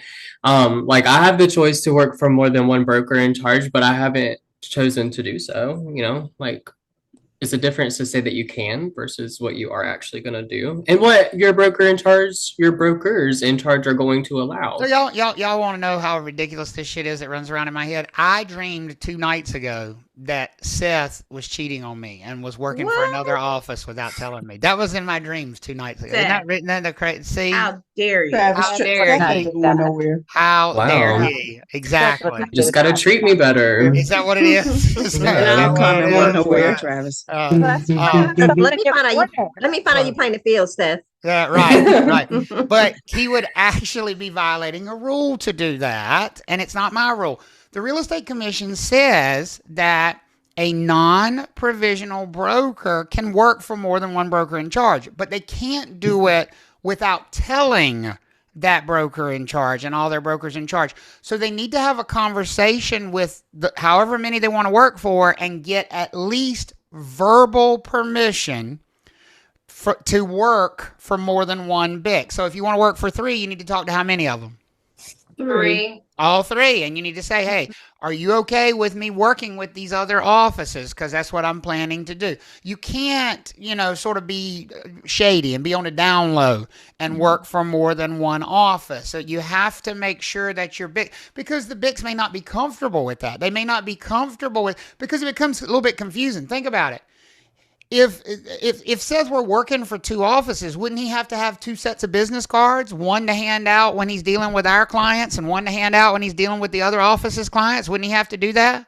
Yeah, right? Absolutely. Yeah. And if somebody wanted to and then you got to know, yeah, exactly. Like, and then you got to know at that point, like, well, what broker in charge are you doing this business? Right. in? This client that you're working for, which broker in charge is responsible for that client? Because it could be one of it gets confusing, right? So some BICs are not open to this idea, and that's why you need the permission from them, to do that. And it also kind of, Nita said that's too much, right? I know, right? Haley said, so when a non-provisional sells under more than one, who do they split with? Well, that's again why you'd have to have this conversation with the multiple brokers in charge. How many of y'all think they would want to have like some conversations about how the money's going to work? What do y'all? Yes. Right? Sure. And so it can be complex, but the Real Estate Commission allows it, and the reason they allow it is the thought process is this. Think about it. You're taking a minimum 75-hour class right now. Now we're in here a lot longer than 75 hours because I don't feel you can learn it in 75 hours, and I feel anybody who does that is just taking your money and cheating you. But the class has to be a minimum of 75 hours. And then you have a minimum of 90 hours of post-licensing.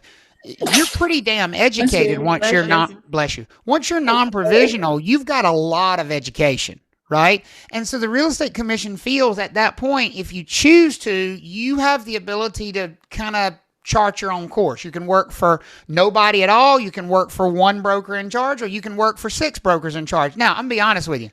The vast majority do exactly what you would think. What do you think the vast majority of even non-provisional brokers do? Do you think most of them are running around with no broker in charge? Do you think most of them are running around with a bunch of brokers in charge? Or do you think the vast majority of even non-provisional brokers are doing the kind of normal, customary thing? I got one BIC. What do y'all think? One. Vast majority is going to be just one. You really have to put yourself in just perspective here. Like it's one thing to look over, rules and seeing what is allowed, but then you got to put yourself in it practically. It's really a lot of work being just under one broker in charge. Like it really is.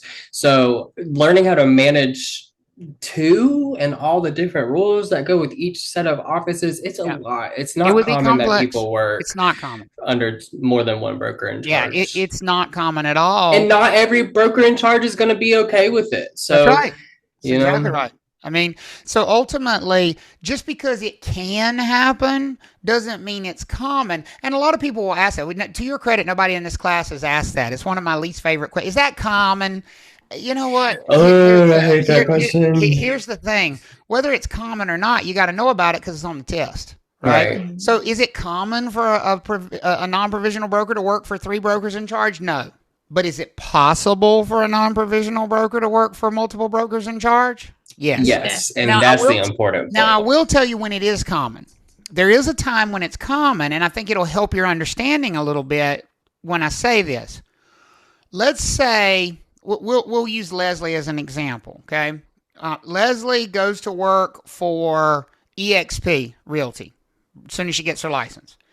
And she's had a couple transactions. She's got one under contract.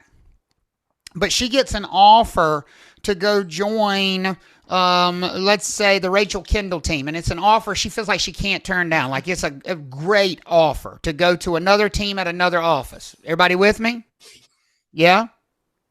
Yeah. But she wants to finish up the transaction that she's already got going on with EXP where she is right now. Y'all see the problem here? She's got a transaction that's going on with her old firm. And she wants to be there for that client and finish that transaction, but she also wants to start her new gig at her new office and start working for them right away. Well, folks, isn't she going to need to be affiliated with the old office and the new office for some amount of time where they overlap? Bridge that overlap, to kind of bridge that gap? What do y'all think? Right? For sure. Yeah. She's going to need to stay affiliated with EXP long enough to close that one transaction because that client belongs to EXP. She can't leave and continue to work with that client. So she's got to stay there long enough to finish that transaction, but she can't start working for the new office until she affiliates with that broker in charge. So she's going to need to overlap for some period. Is that right? But who's going to have to give her permission for that? Her not one, not but one all. but what? All of her brokers in Both charge. of them. Absolutely. Absolutely. And there's no guarantee they'll give that permission. So, but it's possible. It's possible. Now, we talk about provisional brokers. The only way for a provisional broker to activate their license is to get the BIC to do it for them. But non-provisional brokers don't need that. Non-provisional brokers don't need a BIC to do something for them. Who can activate their own license without a BIC doing it for them? Who's allowed to do that? Who's allowed to just send the real estate commission the form and say, you know what, my license is inactive and I want it to be active. I just want to be active and I don't want any supervision. Who's allowed to do that? Non-provisional. Yeah, non-provisional brokers can do that. And so a non-provisional broker can basically call their own shots. Could a non-provisional broker get fired from an office, the broker in charge deactivate their license, and the non-provisional broker activate their own license right by themselves the very same day? Could a non-provisional broker do that? Yes. Totally. Oh, yeah. Absolutely. Because a non-provisional broker simply does not need a BIC to be active.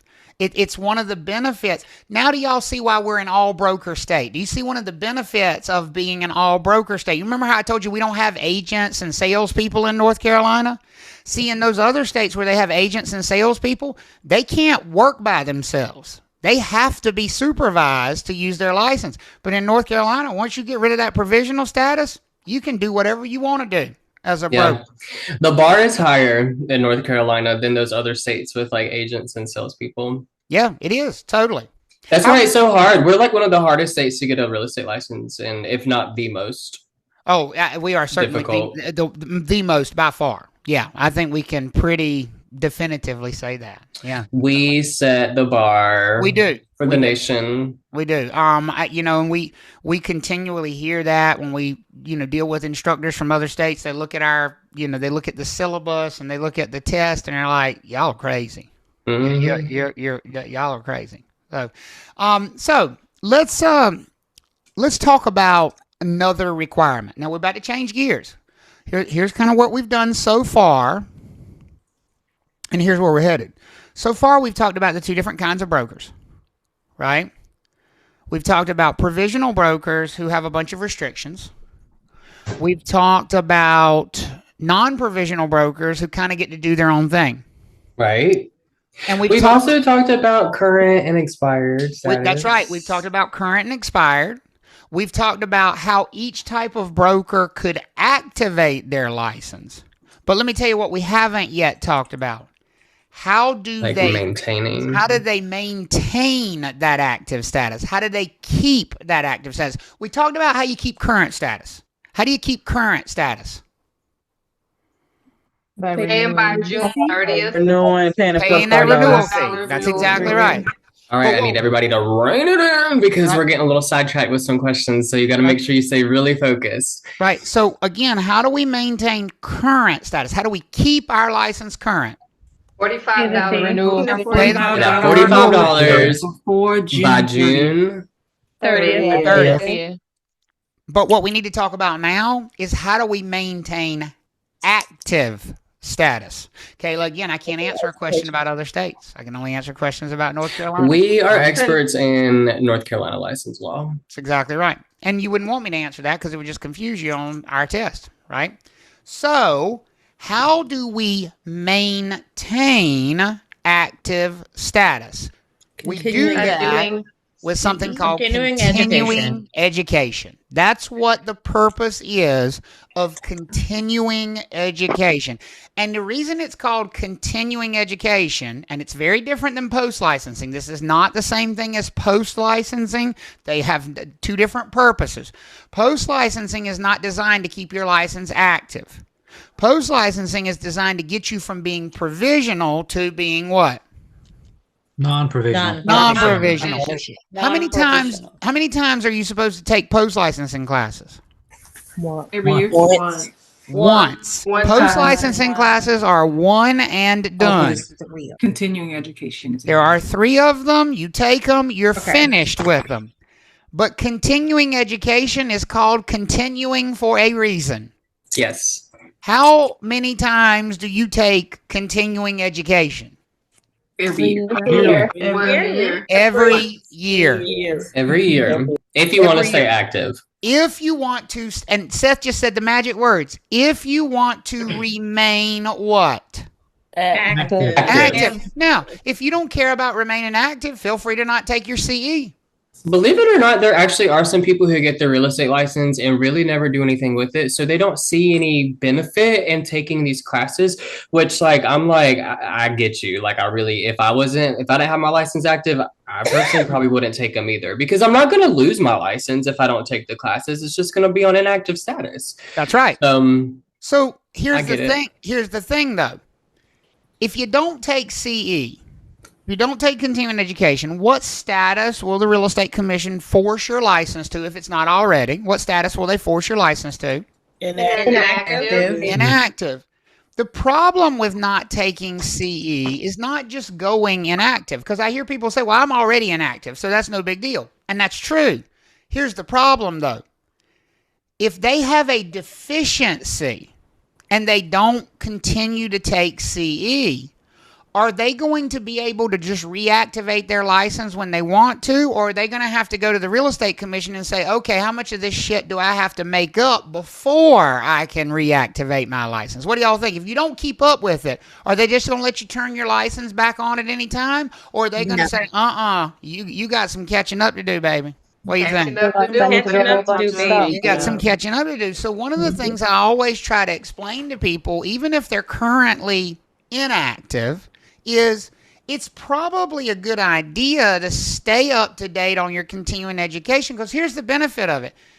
Let's say somebody has an inactive license right now, but they are taking their continuing education every year.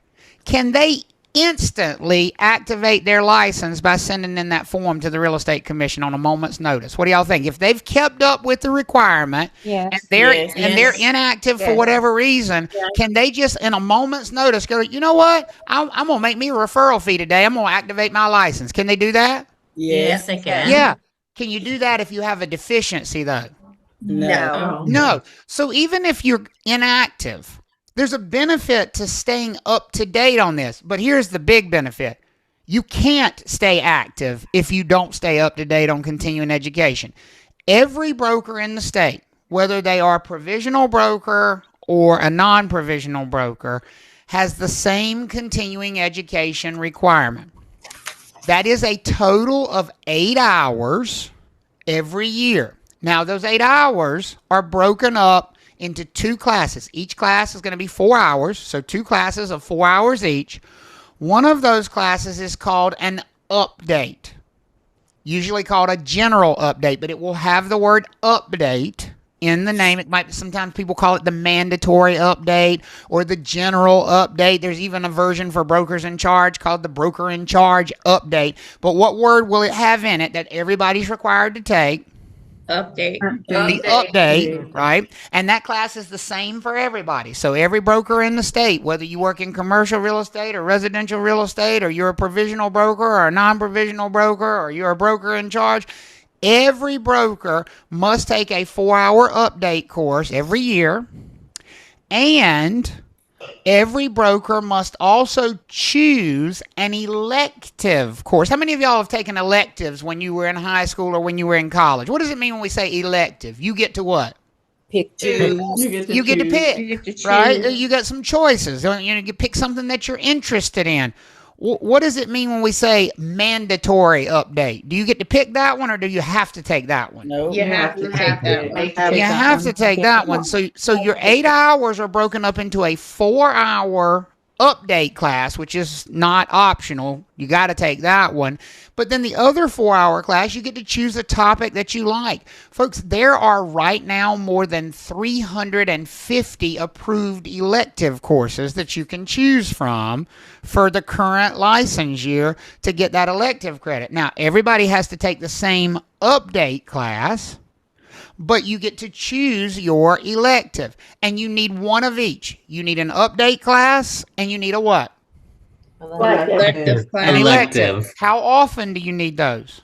Once a year. Every year. You need them every year, right? You need them yearly. And you also need to know the deadline, right? You need to know the deadline. The deadline every year is June 10th. June 10th. Now, Ashley asked a wonderful question that I can absolutely answer for you because it's actually a real estate commission rule. Ashley said, where do you take CE? There's actually a rule for that. The real estate commission says you are required for the rest of your career to take your CE wherever you take your pre-licensing. So you've all, I'm just kidding, you're not required, but you are going to take it with us. You're going to take it with us because why would you want to go anywhere else? You know, that's just crazy. That's just crazy talk. But no, you can take it anywhere. There are, lots and lots of providers of continuing education. You can take it anywhere you want to. But we certainly offer it. We don't offer it a lot this time of year because people tend to wait toward think about it. If you have a deadline for something, aren't most people going to wait closer to the deadline? Yes. What do y'all think? Yes. Right? Yes. So when every year never fails. Right. When do you think CE is crazy busy? In June. Starting around like April. April, May, and the first few days of June. Yep. And I'm gonna tell you something. I can't deal with them June people. I cannot. I just can't deal with them. They are drama. They just they grate on my last damn nerve. I can't deal with it. Yes. But yeah, so really, that's when he takes off and goes on cruises. That's right. But it really does crank up around April, May because the deadline is June 10th. Now notice, this is a different deadline than the renewal deadline. Okay? And let me tell you why. Just because you've taken the class by June 10th, the Real Estate Commission doesn't know you've taken the class. If you take the class with us, who has to tell the Real Estate Commission that you've taken the class? You do. We do. Well, we have a certain amount of time to report you to the Real Estate Commission, and then it takes them a certain amount of time to get your record updated. So that's why there's a gap here. Instead of it being a June 30th deadline, it's a June 10th deadline for the continuing education. And so you got to remember, paying the money renewing is June 30th, but taking the continuing education is June what? 10th. It's June 10th. Now, here's the thing. The punishment for not doing those things is the same day. The new license year starts on July 1. So, if you don't renew, when does your license expire? If you don't renew your license, when does it expire? July 1st. July 1st. July 1st. If July 1st, it would expire. Right? If you don't take CE, when does your license go inactive? July 1st. July 1st. So the punishment is the same day because that's when the new license year starts. The deadline is different, but the punishment. So let me just play that out for you. If somebody forgets to take their CE, what's the last day they can take continuing education? June 10th. June 10th. So on June 15th, are they still going to have an active real estate license even though they forgot to take their CE? Yes. Yes, very good. Yes, you're still going to have an active license. That will show up as a test question. Their license will still be active on June 15th, June 16th, June 17th. When does the punishment come? The next license year, which is literally coming up within like 20 days. Which is July 1. That's exactly right. So we get people all the time that'll call and email us frantically on like June 18th. I need to take CE because my license is going to go inactive. And we're like, yeah, it is. Well, no, I need to take CE before that happens. You can't, honey bunches. You do. But you can't because the deadline was what?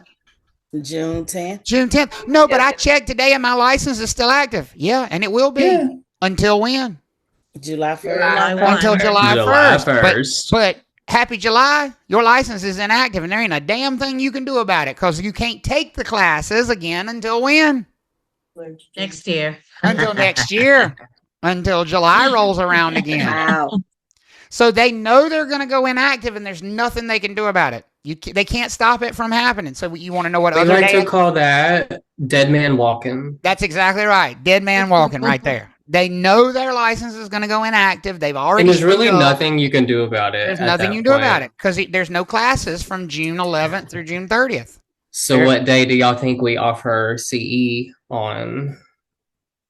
Let me ask you after this. June 10th. Let me ask you this. What day do you think CE is more expensive than any other day as the entrepreneur that I am? What day do you think? July 1st. July 1, not June 10th, but I don't punish those folks. July 1, because those folks are what status? Inactive. Inactive. And their ass needs it bad, baby. They're trying to get into a class on that day. They really need it. They needs it, right? Juliana, what's up? I just want to make sure. So for the post-licensing courses, that's a one-time thing. And for the continuing education, is that yearly, correct? That is absolutely correct. That is Thank you. perfect. That is perfect. Great question. Did everybody hear Juliana's question? Juliana said, I want to be sure post-licensing is a one and done thing, but continuing education is an ongoing thing, and that is totally correct. And listen, it's the same for us as instructors. We have continuing education as instructors. We have a certain number of hours we have to take every single license year of instructional development to keep our instructor credentials active. We also have to take the regular 8 hours of CE to keep our broker license active. So, everybody's got to essentially stay sharp. And you're exactly right, Christina. The key word is continuing, right? This education is continuing. It is ongoing. Okay. Sabrina. I don't know if you answered this question or not, or I misunderstood. So after July 1st, and they go into inactive status, you said there were no more classes until the following year? So the following year is July 1st. So when they go inactive on July 1st, that's the first day they can take classes to get back to active. But okay, they have to, okay. But they have to wait. What they can't do is fix the problem in advance. They know they're going to go inactive on July 1, but they can't take classes before that because there are no classes from June 11th through June 30th. So if they miss on June 10th, they have to wait until after they go into inactive status. You got it. That's exactly right. Okay. They're trying to fix it, but they can't fix it. There's no fixing it. They got to wait till they go inactive and then take the classes. And by the way, and this is going to be a test question, when they go inactive, folks, do you think the real estate commission is going to let them just take the 8 hours they missed, or you think the real estate commission is going to go, what do y'all think? No. To double it up. They're going to double it up on them. How many hours do they need to get back active at that point, folks? 16, Not pay more, but 16 hours of CE. So they're going to need 16 hours, which is 4 classes. That would be 1 update and how many electives? 3. 3 elective classes to get. And then listen, it's hard to find 16 hours of class in those first couple of days. So their license is probably going to be inactive for a few days, and they can't, what can they not do during those few days? They can't do. They can't work. They cannot do any real estate. Can't do any real estate work. Ty, what's up? Oh, you answered my question. It's fine. Okay, you sure? Okay. Yeah, I got it. Well, yeah. Well, one more thing. Hypothetically, I don't know. This is probably not a test question, but what happens if you're let's say you go inactive and you're in the middle of a closing. Mm-hmm. Just stop. Everything just stops. Well, here's the thing. Everything doesn't stop. The transaction doesn't stop. The world keeps turning. People's lives keep moving on, but you stop. Mm-hmm. So your clients now don't have you to rely on. You can't help them. You can't engage with them. You can't answer their questions. Here's the thing, though. Somebody else from your office is probably going to have to pick up your slack. What do y'all think? Is somebody else from the office probably going to get inserted into your place by your broker in charge? Yes.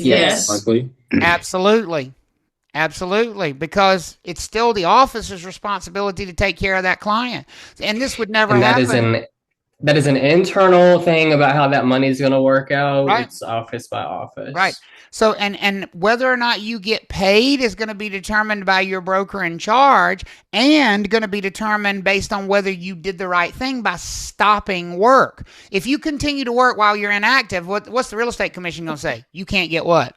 Paid. You can't get paid. Money. If you stop working, the real estate commission will say, well, you can get paid for what you did while you were active, but that's up to who? The broker in The broker charge. in That's up charge. to your broker in charge. Could your broker in charge be an ass and be like, no, this serve you right. You won't forget your damn classes anymore. I'm not going to pay you anything. Could the broker in charge do that? Yep. Yes. Totally. Yeah. That's why that title says in charge. Sabrina, what's up? Yes. Okay. So you said that they have to take the 16 hours. Does that other 8 count for that year, or still correct? You're taking the them? previous Okay. years and the current years at that point in time. Yes. Okay. So then you'll be good for that next June 10th date. That is correct. That is Okay. exactly right. Yep. They're going to make sure you don't miss it 2 years in a row. In other words, Ashley. Yeah, I think I'm still a little bit confused. Because you're basically saying that you still remain active after not taking the CE one year. For you But said you remain then- active until what date? July 1st. July 1st. Until July 1st. Correct. Right. So when did you miss the deadline, Ashley? June 10th. 10th. Oh, June 10th. You missed the deadline on June 10th, but you're going to stay active until the new license year comes around, which is what? July 1st. Which is July 1st. And when you get to that new license year, you're no longer caught up on your CE, and so they're going to put your license on what status? Inactive until you fix the deficiency. So what you're going to have to do is take whatever you missed from the previous year plus the 8 hours for the new year. And this answers Stephen's question, right? So you have to take whatever you missed from the previous year plus 8 hours from the next year. If you missed all 8 hours, you need how many now? 16. I give you 16. If you missed 4 hours, you need the 4 you missed plus the 8 from this year, so you would need 12. It's always whatever you missed plus the new year to get back to what? Okay, one more thing. Active status. Yeah, we actually had. Go ahead, Ashley. Sorry. No, I'm sorry. Okay. So when can you start taking the CE course? Like, is there like a day that you can only start that like 2 months before? Or... July 1 every year. The license year begins on what date? And this is for everybody. Ashley's asking a great question. What year? What date does the license year begin?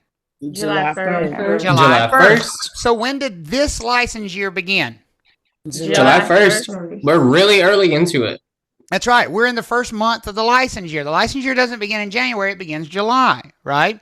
So most people in North Carolina have not yet taken their CE for this license year. Are there a few who have taken their CE? Sure, right? But most people have not even thought about taking CE for. But could they? Can people take CE right now for the June 10th deadline 2026? Can they do it? Yes. Yes. Absolutely. Okay. All right. I think Sam's Right. next. And Andrea, did you have a question? If so, I'll get you. But I think Sam was next, and I'll get Miles. No, you're good. It was just all clicking. I realized my mic was off. Oh, okay. All right. No, what's up, Sam? So it seems like you said if they miss the CE, they have to take the update, the mandatory update, and then 3 electives, correct? If they miss 8 hours, they need the 8 they missed plus the 8 for the new year. So that's a total of 16.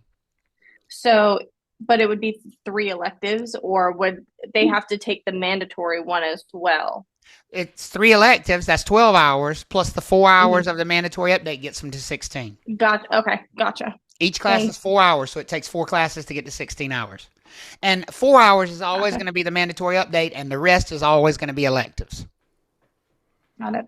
Okay, Miles.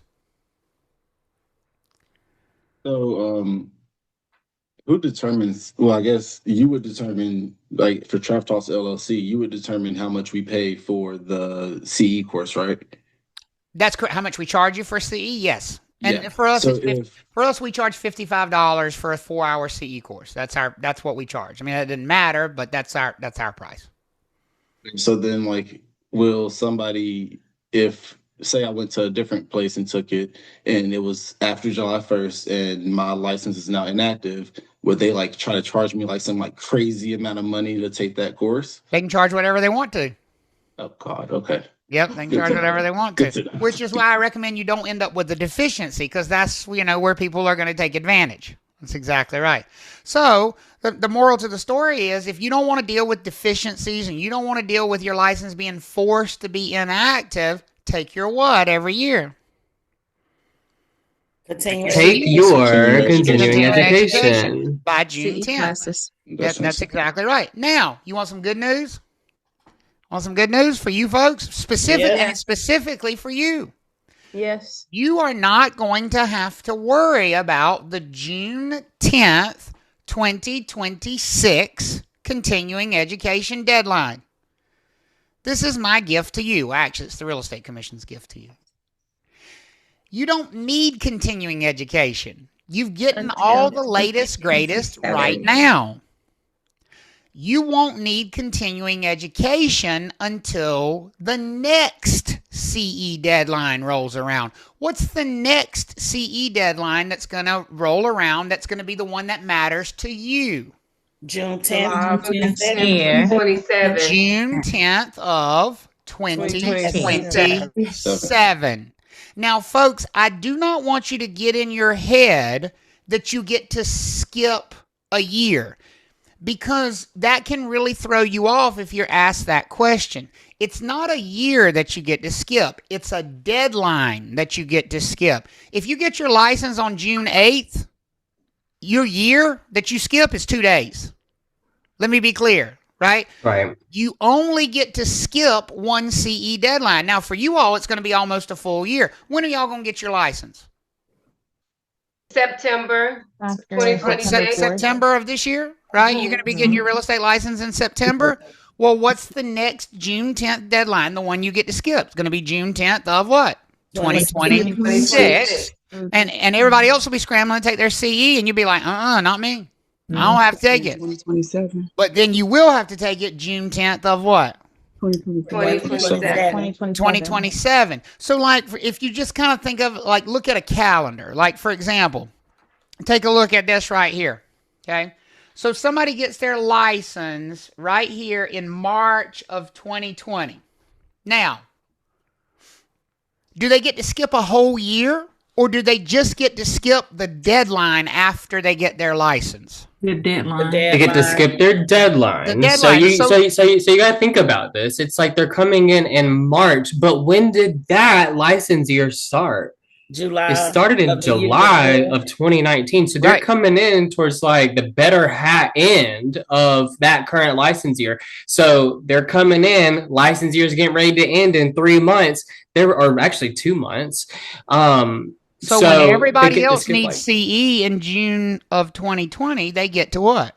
They get to skip that one. They get to skip it. So what's their freshly licensed? So what's their target deadline going to be? If they got their license in March of 2020, what's their actual CE deadline going to be? June 2021. June of 2021. So here's the way I'll go ahead. And here's the thing, and here's the dangerous part about saying, can you keep your drawings, Travis? Yeah.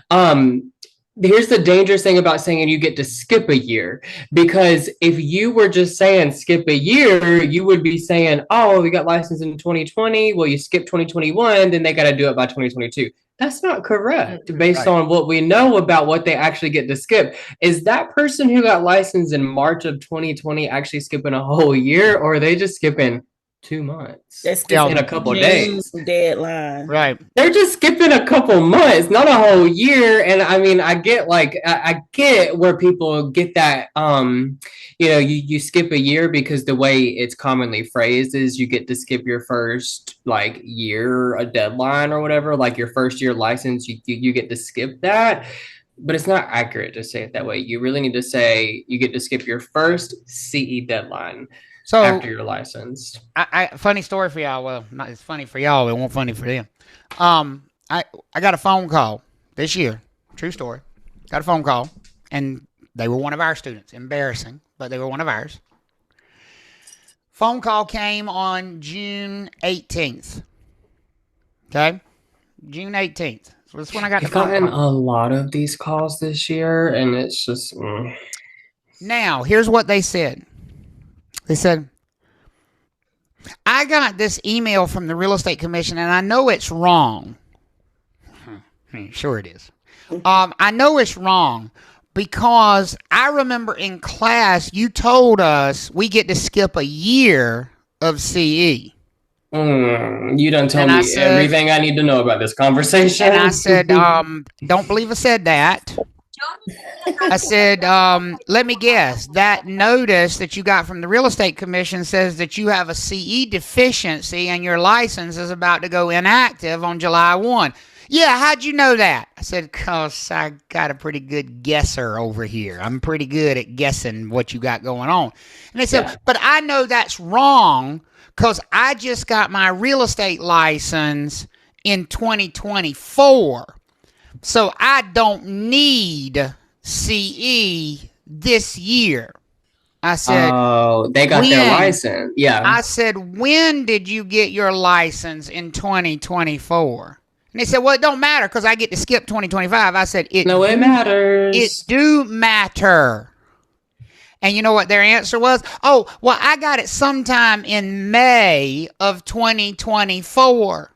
Folks, if they got their license in May of 2024, what was their freebie? What was their, you get to skip this one and you don't have to take CE? June 10th, 2024. Of 2024. And what was their deadline date? July 1st, 2025. Not July. June 10th of 2025. And these dates are super important to associate with each other. And this is why this is a very dense section, because you're going to have a bunch of dates as answer choices, and you got to make sure you know which one is correct. So if they got that license in May of 2024, their freebie was June 10th of 2024. And their deadline was June 10th of 2025. Was that notice they got from the Real Estate Commission wrong, or did they have a CE deficiency? It was absolutely accurate. It was absolutely accurate, and they had a deficiency. And they said, so what am I going to do to keep my license from going inactive? I said, there ain't a thing you can do to keep your license from going inactive because you can't take classes right now because the deadline was when?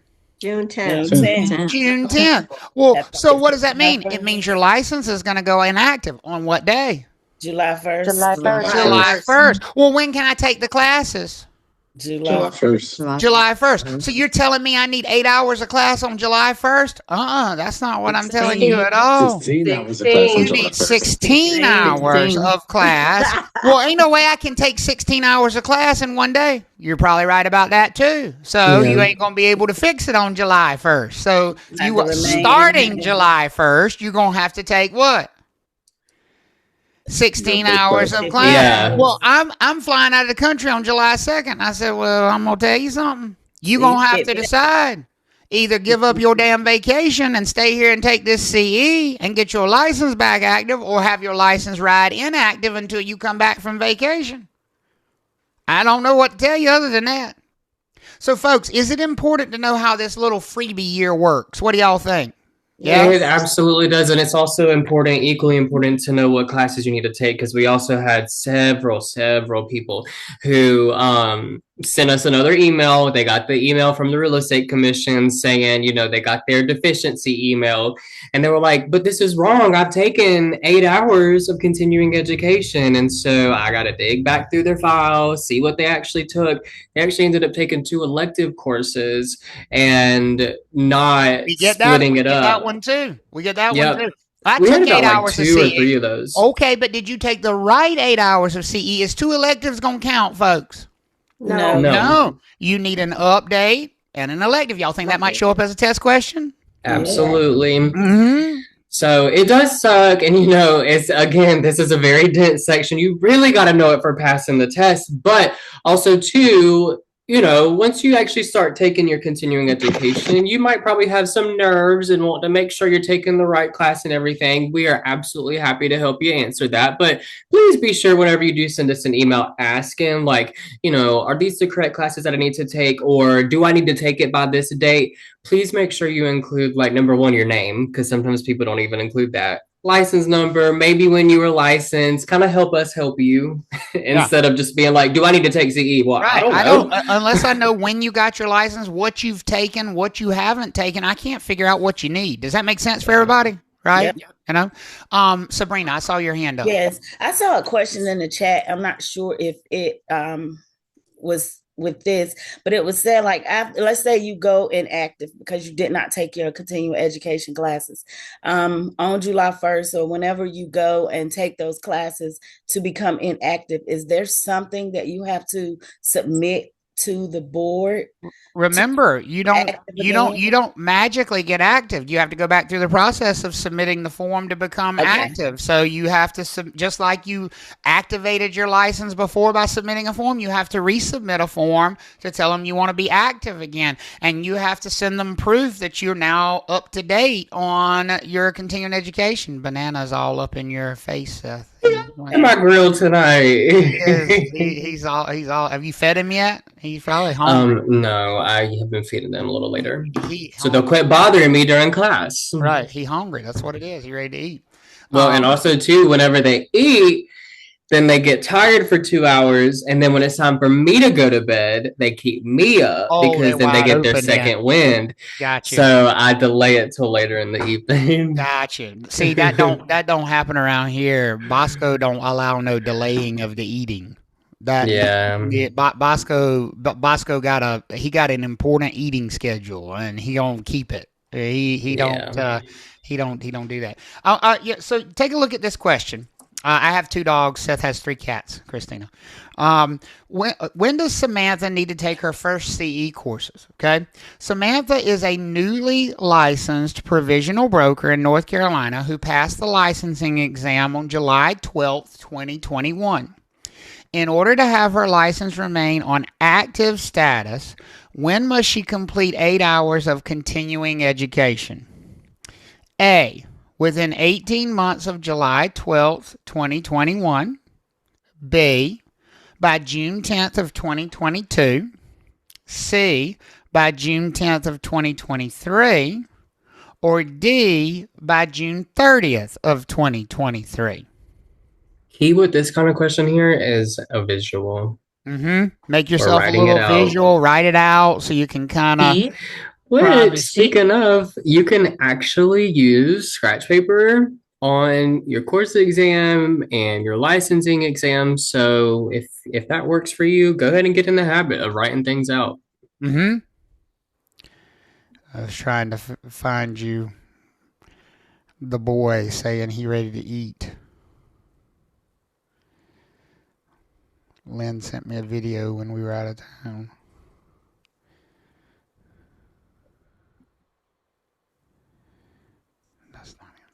All right, it looks like everybody says C, Seth. And I agree with that. I see a lot of C too. I like that because here's the thing. If they're licensed on July 12th of 2021, that means their sort of freebie, the skip one, is June 10th of 2022, right? Which means the deadline is going to be June 10th of 2023. Everybody good with that? Yep. Okay. Now, we know it's not the 18-month one because that has to do with post-license and not continuing education. We said the June 10th of 2022 was the one that needed to be skipped, right? And we know June 30th has nothing to do with CE because that's to do with what? Renewal. That's renewal. That's renewal, and they're 2 different things. So the best answer here is C, by June 10th of 2023. Christian, what's up? Yeah, so I got a question. Has anybody ever got their license on June 10th, the same day? No, they won't issue it that day. It's actually a great question. They won't issue it on that day for this particular reason. Actually... Or June 9th? No, they have done that. But they will only issue it in the month of June if you specifically tell them to. If you pass it, they started doing this about 5 years ago, and I actually think it's a really good idea. If you take the test in the month of June, anytime in the month of June, and you pass it, the Real Estate Commission will send you an email that says, we're at the very end of the license year. We can issue your license right now, or we can hold off and issue your license on July 1. And here's why they ask you that question. If they issue it in June, aren't you going to have to renew it on June 30th, folks? Yeah. What y'all think about that? You don't get no break on renewal. You get a break on CE, but you don't get a break on renewal. So if you get your license on June 15th, you'd have to turn around and pay them $45 like a week later, right? So if you pass the test in June, they actually send you like a little courtesy email that says we can either issue your license right now or we can wait till July 1. So they do try to help you out a little bit. All right. Thank you. Yep. You're welcome. You're welcome. All right. Any other question? Yeah. And yes, Sabrina said the Unit 1 word wall is like really super helpful. And I agree. Those word wall games, if you have not already discovered them, are really, really helpful. Really helpful. Yeah. And what I mean too, guys, by doing it visually, I mean exactly how it's written out here on the screen. So, like July 12th, 2021, the next June 10th that's coming up, write that, cross it out, and then write the second June 10th coming up. That'll be your deadline. Yep. Absolutely. I think giving yourself that visual is so important. So, again, if you miss the CE deadline, right? Well, if you miss the CE deadline, is your license going to go expired or is your license going to go inactive? Which one is it? Inactive. Yeah, it's inactive. It's inactive, not expired. Now, here's the thing, and I do want to point this out because people get confused about this. If you're expired, you can't be active, right? So sometimes people will say, well, I'm expired. How do I get back to active? Well, the first thing you need to do is get unexpired and get back to what? Current. Does that make sense for everybody? You can't even have a discussion about being active until you first get back to current status. So that would be the most important thing to do. Take a look at this question. And I'm gonna make it full screen and let you read it yourself. Okay. But take a look at this and tell me what you think the answer is here.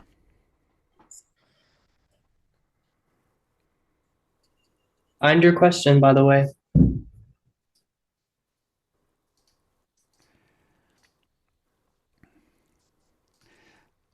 Seth, I got a video I want to share with you all. You're going to like it, of your boy. Lynn sent me.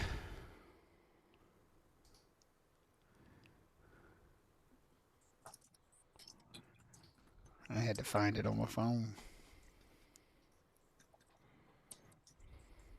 And by the way, the one in your notes may have different dates than this. I think I updated the one on the screen, and your notes may not be updated.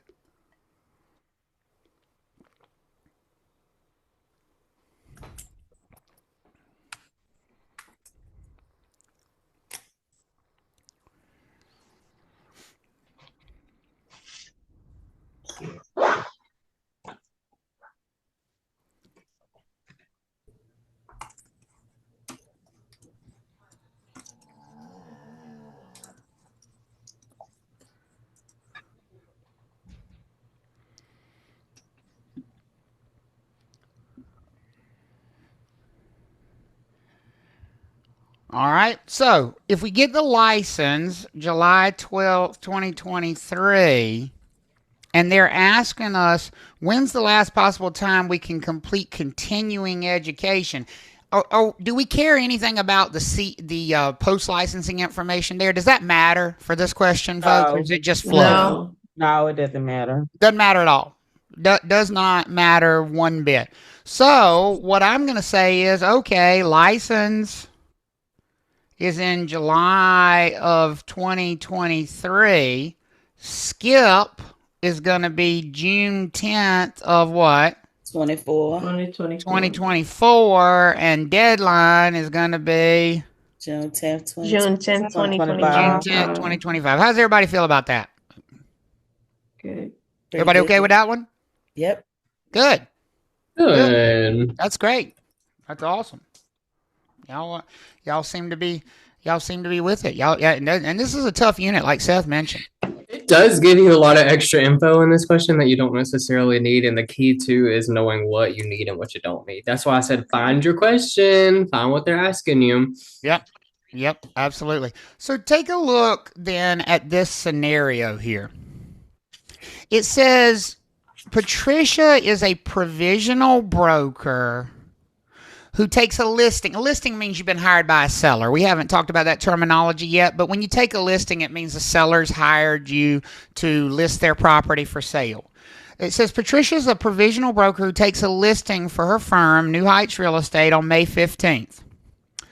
The property goes under contract on May 18th. Okay, so pretty quickly she gets it under contract. Good for her. And it closes on July 2nd. Patricia forgets to take her required continuing education by the June 10th deadline, and her license falls inactive as of July 1st, 2023. So here's my question. If her license is inactive and it closes on July 2nd, and she went inactive on July 1st, my question is, and I actually have two questions. Question number one, can her office, her firm, choose to pay her, even though she's currently on inactive status? Can they choose to make that payment to Patricia? What do you think? Yes. Yes. But she's inactive. But she pay her for the work when she did the work. That's exactly right. I heard Nita and several of you chime in. Yes, she can be paid because she did a bunch of work while she was on what status? Active status. I mean, the argument can be made that all the work was really done while she was on active status, and so therefore the real estate commission would be okay with her being paid. But who's that really going to be up to? The BIC. Broker in charge. It's going to be up to the broker in charge, right? And if they don't pay her, they might be, instead of a BIC, a DIC, but that's a different story altogether.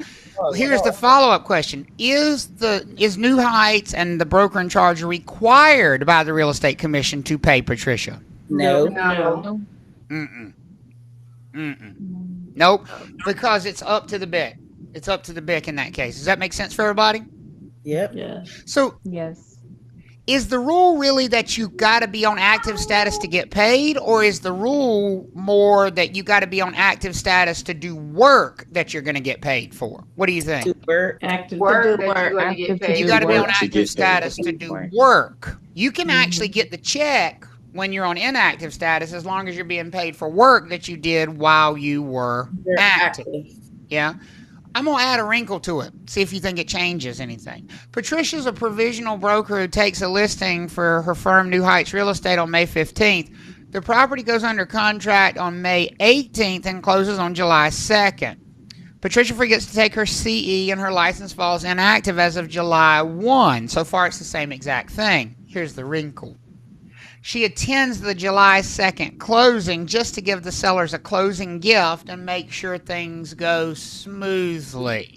It wasn't allowed. What y'all think? Do you She think wasn't supposed to do that because she didn't. No. She was No. inactive. You're supposed to stop immediately. Yeah, I don't think she's supposed to be there. What do y'all think? She's not supposed to Right? be at all. Because isn't the real estate commission going to say that she's working by showing up at that Right. closing Yes. as a real estate Yes. broker? Right. Yeah, and she's got a what kind of license?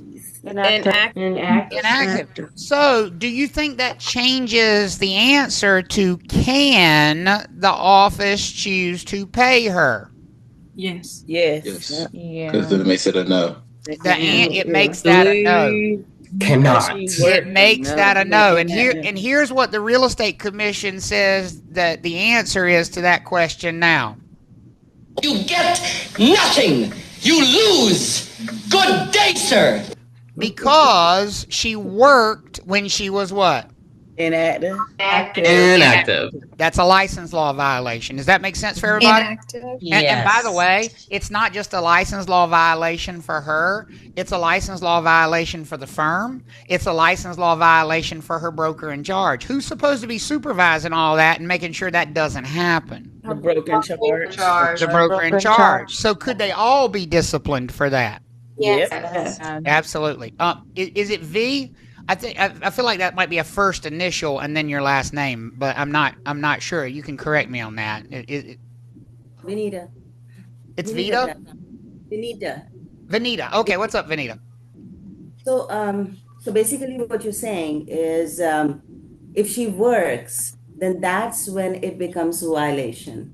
Correct. If she works while her license is inactive, that becomes a violation at that moment. But then if she doesn't work, then it's up to the bid to pay her. That is correct. Okay. That is absolutely correct. Miles? To get her license taken away immediately, or is that a process? No, that's a process. That's a good question. We'll talk about that a little bit more in Unit 1.5. The Real Estate Commission could take that up through the disciplinary process, and then they have several options there. They could simply reprimand her, which is like a public warning. They could suspend her license for some period of time, or they could revoke her license. Most likely it would be a reprimand, most likely. But it could be more severe, and that's up to the Real Estate Commission itself. Is that the same for the broker in charge? Yeah, all those options are available for the firm. All those options are available for the broker in charge as well. And that's why we have a real estate commission. Those 9 people would sit there and they would debate and figure out what to do as punishment. Yeah. Okay. Yep.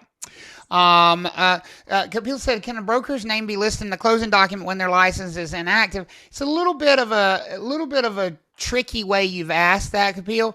The reality is brokers' names are never in closing documents anyway, because it's not the broker who's representing that client unless the broker is not affiliated with an office and they're working completely by themselves. In this case, who's representing the client? Is it Patricia or is it New Heights Real Estate? New Heights. Actually, New Heights Real Estate. It's New Heights Real Estate. So what would be listed as the buyer's representative or the seller's representative here would be New Heights Real Estate, and so it's the office representing that client, not Patricia in particular. So you would not see the broker's name when Seth goes to a closing. You don't see Seth Thomas on the closing documents. You see Trav Talks Real Estate. Because it's the office. And the same thing if I'm representing the client, you would see Trav Talks Real Estate because it's always the office. The client gets the benefit of representation from everybody. And folks, that is kind of it for Unit 1.2. That covers everything in 1.2, and it's going to be something that you're going to have to come back and review.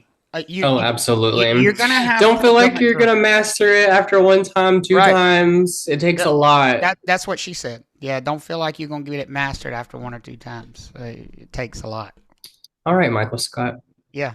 You're gonna have to go through it several times. You're gonna have to have a repeat performance. See, that's also. Are we moving on, or are we moving on, or what? What was the or behind that?